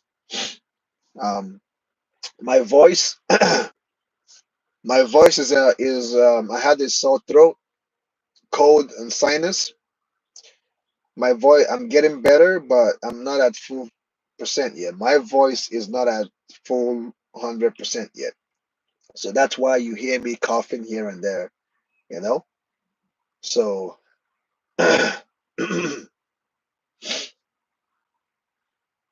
who is R9? Who is R9? Someone said R9 is trash. Who is R9?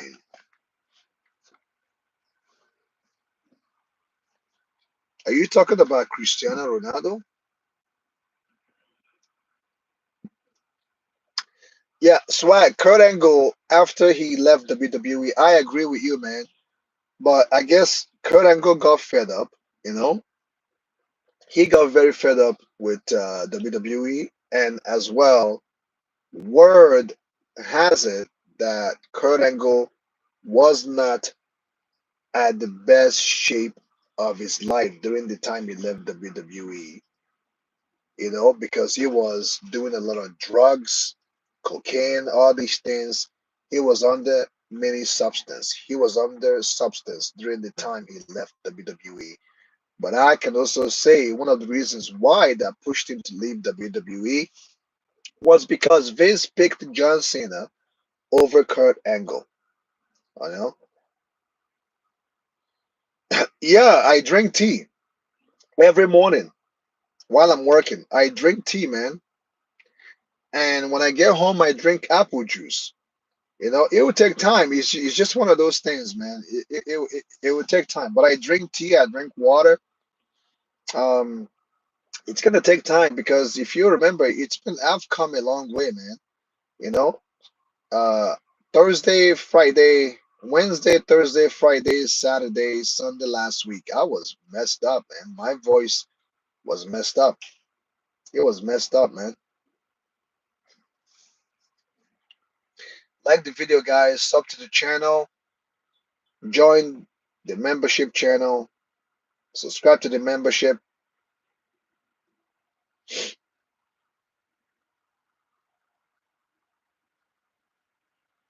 Yeah, Kurt Angle even admitted it. That was an interview he had. He admitted that during that time he was not in the best shape of his life because he was under a lot of painkillers. And if you watch Kurt Angle during that time, you could literally tell that there's something off. He was under a lot of painkillers. He was doing drugs, taking a lot of drugs at the time. If you watch how he looked in WWE before he left, and you watch how he looked during TNA, you will see there's a lot of difference. There's a lot of difference, you know. Yeah, he was under a lot of substance during that time, and he even admitted it.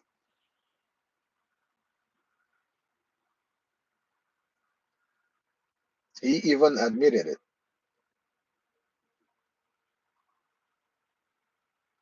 Oh man, don't even remind me of Jeff. Jeff Hardy, oh my goodness. Bless his soul, man. You know what I mean? Jeff Hardy is one of my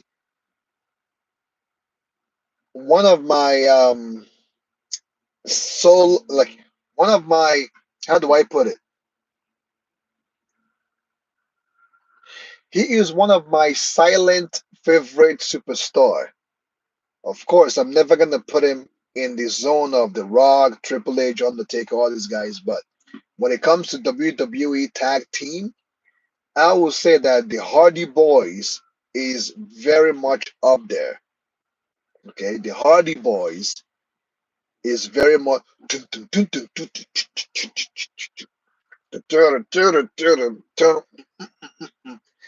Hardy Boys, man. Shout out to them, man. Back in the day, bro. The ladder match, TLC, man. They made some history. They made a lot of impact. The Hardy Boys, Edge and Christian, the Dudley Boys. What's up? What's up? You know, who else during that time? Yeah, like those three, the Hardy Boys, Edge and Christian, the Dudleys, and I think there's another team during that time. It was awesome, man. But yeah, Jeff Hardy had his demons. I remember there was a match I saw on YouTube, his TNA matchup. I think he was going against Sting, and he came out drunk as hell. He came out, oh my goodness, I'm not sure what Jeff Hardy took before he came out. He came to wrestle that match. He was fucked up. Jeff Hardy was so messed up during his match with Sting on TNA that it wasn't even a match. He just had to come out and get pinned 1, 2, 3, and that was it. You know? Yeah, and WWE has let him go many times due to his substance abuse. You know what I mean? WWE has let him go many times due to his substance abuse. How's it going, Ohio? Ohio Gozaimasu, how's it going, man?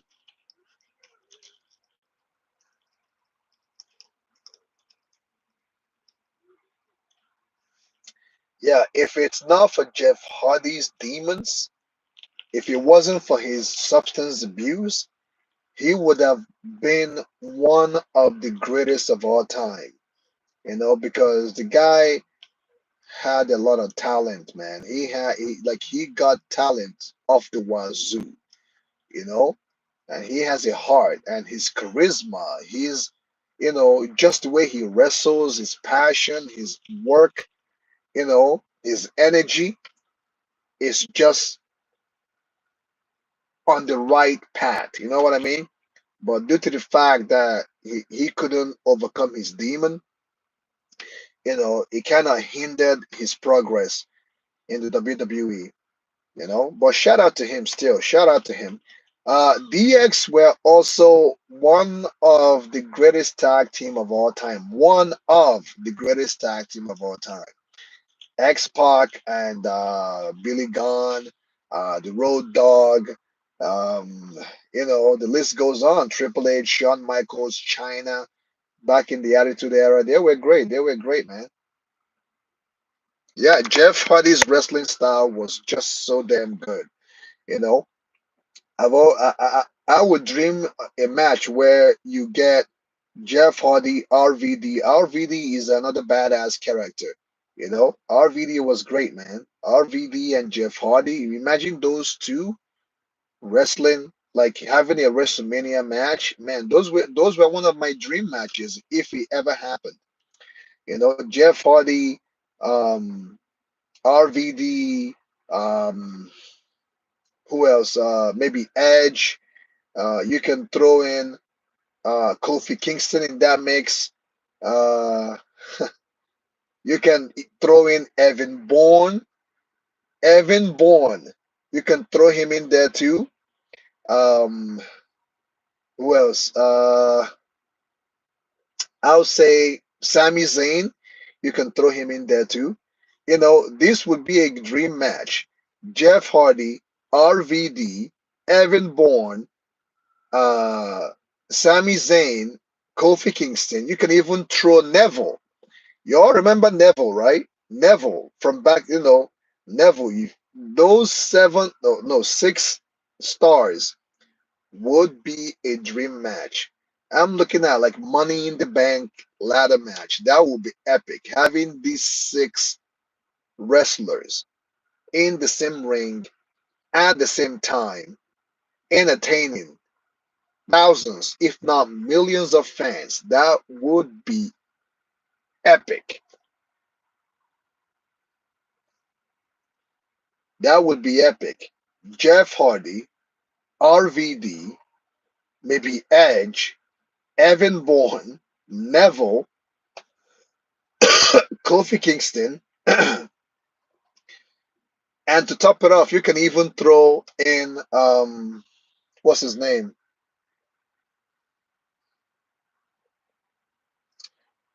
You can even throw in, I forgot his name. Uh what's that guy's name from Eminem? M3M or M, whatever. Johnny Nitro. You could even throw in Johnny Nitro in that mix. That would be a hell of a match. That would be a hell of a match. Yeah, you all forgot. Some of you probably forgot Evan Bourne, don't you? He is dynamite, man. Oh my goodness. Evan Bourne, man, bless his soul. Yeah, John Morrison. Yes, John Morrison. If you throw Morrison in that mix, that would be an epic matchup. That kind of match will be a match that it doesn't matter what year, what month, what week you watch it, you will always get goosebumps.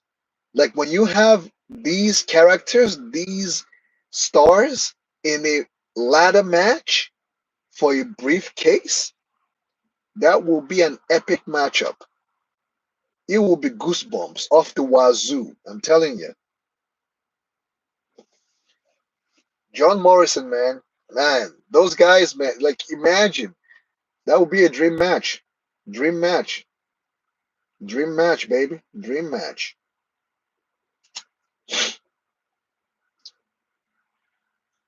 Now, fellas, if you want to be like Swag, sub to the membership channel, sub to the membership on the channel, and you will get a star on your name. Joy Mercury is I won't add him in the mix. Joe Mercury, no, no, no, no. John Morrison is was the star of the team. Between John Morrison and Joe Mercury, John Morrison is the star of the group. It's almost like you have Matt Hardy and Jeff Hardy, even though Matt Hardy, his brother carried him, but Jeff is the star of the out of the group. What do I think about the New Day split? Big E. Um, I think somehow, some way, the whole Burio, Burio, all the Cheerio and everything.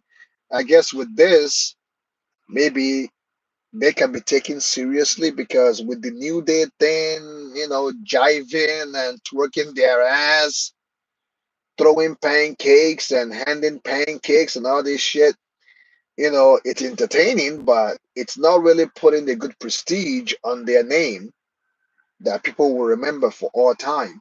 But ditching Big E, I guess I'll say let me see where that goes. Because them ditching Big E, I think this is a good thing for Big E because Big E is a monster. People don't really realize how much of a monster Big E really is and how athletic he is. Although the guy is big, although he has size, but he makes it up with the way with his agility. And if he decide to turn heel, and I mean really turn heel, and really put in a good amount of work on his heel turn, he should be a big star, man. Biggie should be a big star. People don't realize how much of a work Biggie is, how much of a threat he could be to the locker room, and he's talented.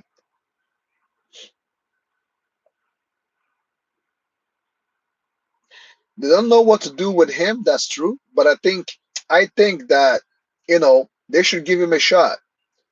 Give him a shot. Just continue, just give him a shot, put him in the right spot. That's why I keep saying I do not see the reason why they put Paul Heyman with Seth Rollins. Seth Rollins does not need Paul Heyman. Not really. Unless if they're getting him ready for Roman Reigns for the time Roman Reigns comes back. But they don't need I don't Seth Rollins and Paul Heyman, I don't see the point. They could give Paul Heyman to Big E, give him to Big E. Or hell, give him to LA Knight. Give him to LA Knight. I'll take that. You know what I mean?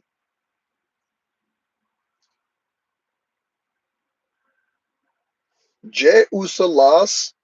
I saw it coming. If you guys watched my live stream this past Sunday, I said it. Gunther was right. You all remember Friday Night SmackDown when they had their promo. Not just that, on Raw a week ago or 2 weeks ago, when they had their promo, when Gunther said to Jey Uso, I see what you're doing with the title. I can understand the pressure on you, but you're not doing this title worthy. This title deserves a worthy champion. And then last week on Friday, on Friday Night SmackDown, Gunther and Jey Uso's promo. Gunther has been watching him and told him, "You're making this situation so easy for me. You have no idea." I think it was on Monday Night Raw or whatever when Gunther told Jey Uso, "You're making this so easy for me. You keep inserting yourself in all these feud, saying that you want to have your friends back or whatever you want to say. You keep inserting yourself, having your friends back. Being a world heavyweight champion, you don't have to concern yourself in every little things that happen to your friends. Your, you participate on Raw feud, you go to SmackDown, you're taking bumps after bumps after bumps after bumps back to back. You're making it easy for me." And he was right. I said it last week. He was right because it's obvious. And you guys saw it on this past Monday Night Raw. It was obvious. Jey Uso got injured after Bronson Fatso or Bronson Reed did that tsunami flip on Jey Uso. He got injured. He injured him, and his match with Gunther saw the injury and exploited, and choked him out in the end and became the second time world heavyweight champion. You know, so his loss, I saw it coming. I saw it coming miles away. It's like it's just obvious. I saw it coming. Now, guys, I'm gonna talk for 5 more minutes and I'm gonna be out of here. You know, 5 more minutes, guys. Sub to the channel, subscribe to the membership channel, guys. Like the video, like the video. Yeah, I could see that too. They're trying to recreate the authority thing with Seth Rollins and Paul Heyman and all these things. I don't know, man. Seth Rollins doesn't need Paul Heyman. Seth Rollins has already established himself well enough. They should give Paul Heyman to somebody else, that needs that shine, like LA Knight, like Big E, like Damian Priest. You know, I don't know, man. I don't know. So like the video, guys. Become a member, just like Swag, so that when you pop up, you will have a star on your name. You will be special. You know, you will have a glowing name on your letters. Support the channel, sub to the channel membership. If you go to the channel, go to the membership tab and sub to the membership channel. You will get access to exclusive content. You'll get to know me a little bit more because I do post a lot of content there for members. So please sub to the channel. And if you want to also um throw something in my way, throw some dollars, some dollar, chain, chain. Here comes the money. Money, money, money, money, money, money, money, money, money, dollar. You guys can use super chat, man. Use a super chat, throw some my way, and I won't say no to it because you don't put sugar in someone's mouth and tell them to spit it out. You can use super chat, throw some dollar.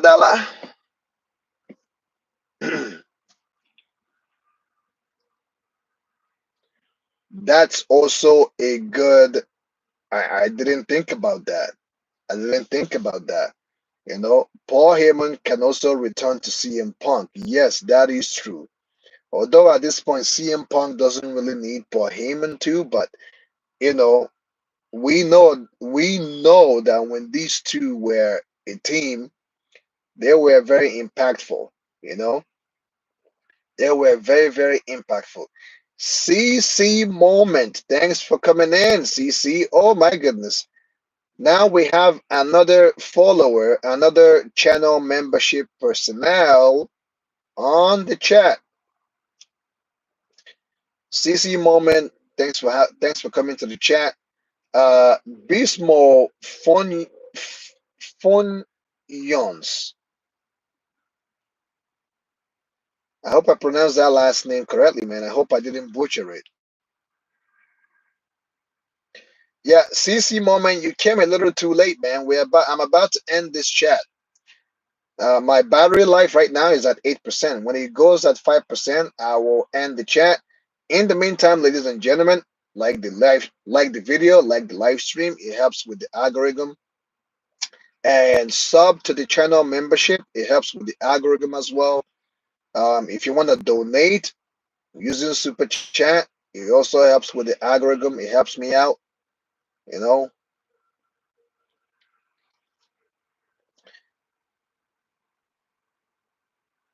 yeah, CM Punk or Paul Heyman with CM Punk. Yeah, I could see that, but CM Punk doesn't need Paul Heyman at this point. You know, yeah, I think it's good. I would rather them give CM Punk to an upcoming future of WWE. Seth Rollins has done everything he needed to do. He has reached the mountain. He's on top of the mountain. He has a briefcase. You know, Seth Rollins with his goons with him, that's enough. He doesn't really need Paul Heyman like that.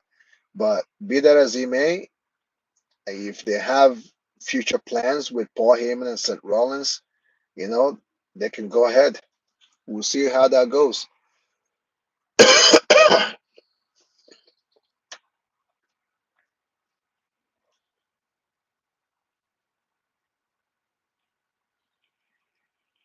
Oh yeah, Bismo. Yep, I see that happening.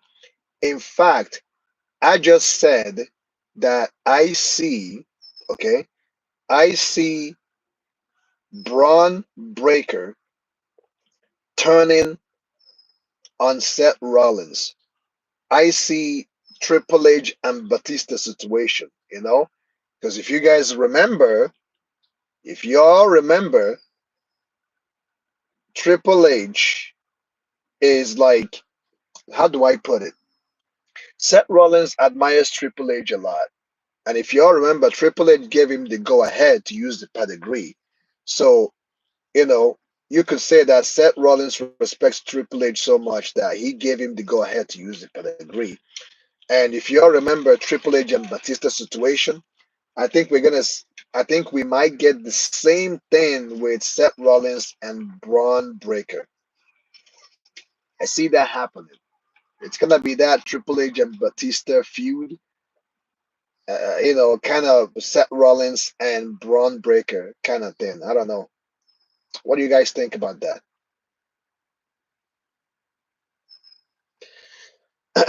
Yeah, man, I'm doing that, bro. I'm trying. I'm doing my best, man. I'm doing my best. I hope I get better very soon. KO is not done. KO is not done with Orton.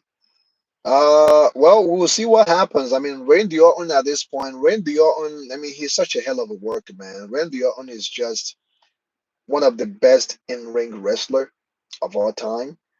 The guy knows his stuff. He knows psychology. You know, he's a great in-ring worker. He's a great in-ring worker. Anybody that gets in the ring with Randy Orton is always gonna come out on top because he makes guys look good. AJ Styles makes guys look good. Bret the Hitman Hart makes guys look good. Shawn Michaels makes guys look good. Who else will I put in there? The Rock makes guys look good. Stone Cold Steve Austin makes guys look good. Brock Lesnar makes guys look good because he's a good seller. especially if he wants to work with you. If he likes you as a as a worker, he sells. Brock Lesnar sells. Yeah, Randy Orton is a legend, hands down. He's a legend, man. He's a legend. The guy is a hell of a worker. He's a hell of a worker. Yeah, The Undertaker is in there too. Triple H is in there too. He makes guys look good. Who else can I add into that list? Uh, CM Punk too. CM Punk make guys look good. Um, yeah, I already. Shawn Michaels makes guys look good. Shawn Michaels is a hell of a worker. That is hands down. He sells. Shawn Michaels sells. Now I do understand Shawn Michaels back in the day. He was hard to deal with. He was hard to work with. He was a prick. He was a jackass to some guys in the locker room. But he is Mr. WrestleMania for a reason. Fuck, man. Yo, Ohio, don't kill me, bro. Ohio, bro. Don't kill me, man. Did Ohio just say John Cena? I know you're trolling, man. Oh my goodness. You just that caught me off guard, bro. Ohio just said John Cena. You're trolling, bro. John Cena. Oh my man, that's funny, man. That's really, really funny. That's a good one, man. That is a good one, Ohio. John Cena. Yeah, The Undertaker makes guys look good, hands down.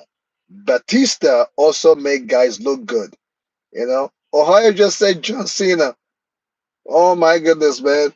I think you just broke the whole thing that was going on here. You just literally messed the whole thing up, man. We were literally in a roll. We were literally in a roll. We were rolling here until you mentioned John Cena. We were doing so well until you brought up John Cena, bro. That's hilarious. That's hilarious to Wazoo, bro. That is hilarious, man. No, CC moment. John Cena is not he ruined wrestling for a lot of people. On top of that, John Cena buried a lot of talent. He buried a lot of good talents. A lot of good talents. I can name them. You know, John Cena is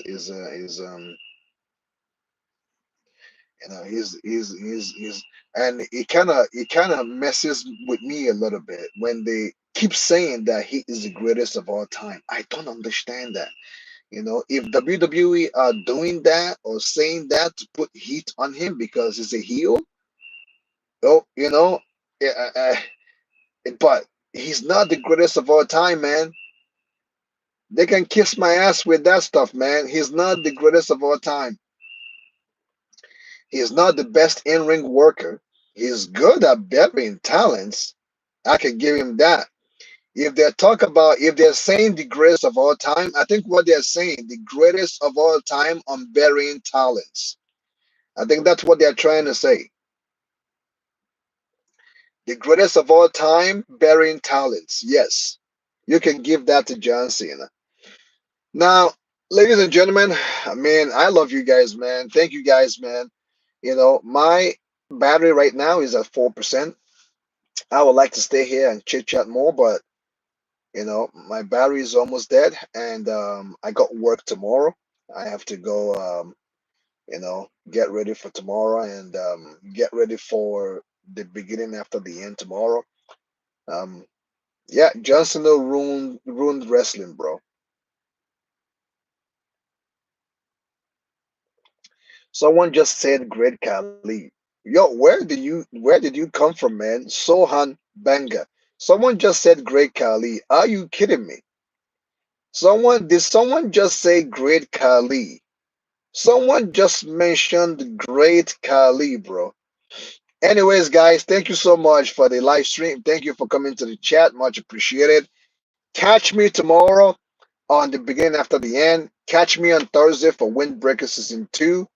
Catch me on Friday for Fire Force Season 3. Catch me on Saturday for One Piece live stream. Catch me on Sunday for probably live stream on SmackDown review. And that will be it. And catch me next week, Tuesday, for Monday Night Raw review. On that note, much appreciated. If you're watching this video after this live stream, please feel free to sub to the channel, sub to the membership channel. Okay, not the membership, sub to the membership of this channel. Go to my channel, check out the membership tab. I have exclusive content for my members. As you can see, when you're a member, when you come out, your name is highlighted and you have stars under your name and you gain exclusive contents. And I'm also planning on doing live stream for members only. Okay, I'm planning on doing that. I did that last week and I'm planning on doing that soon. So please sub to the channel membership, become a member, and gain access to exclusive content. Thank you guys so much for your support thus far. Much appreciated. Love you guys. And see you in the next video.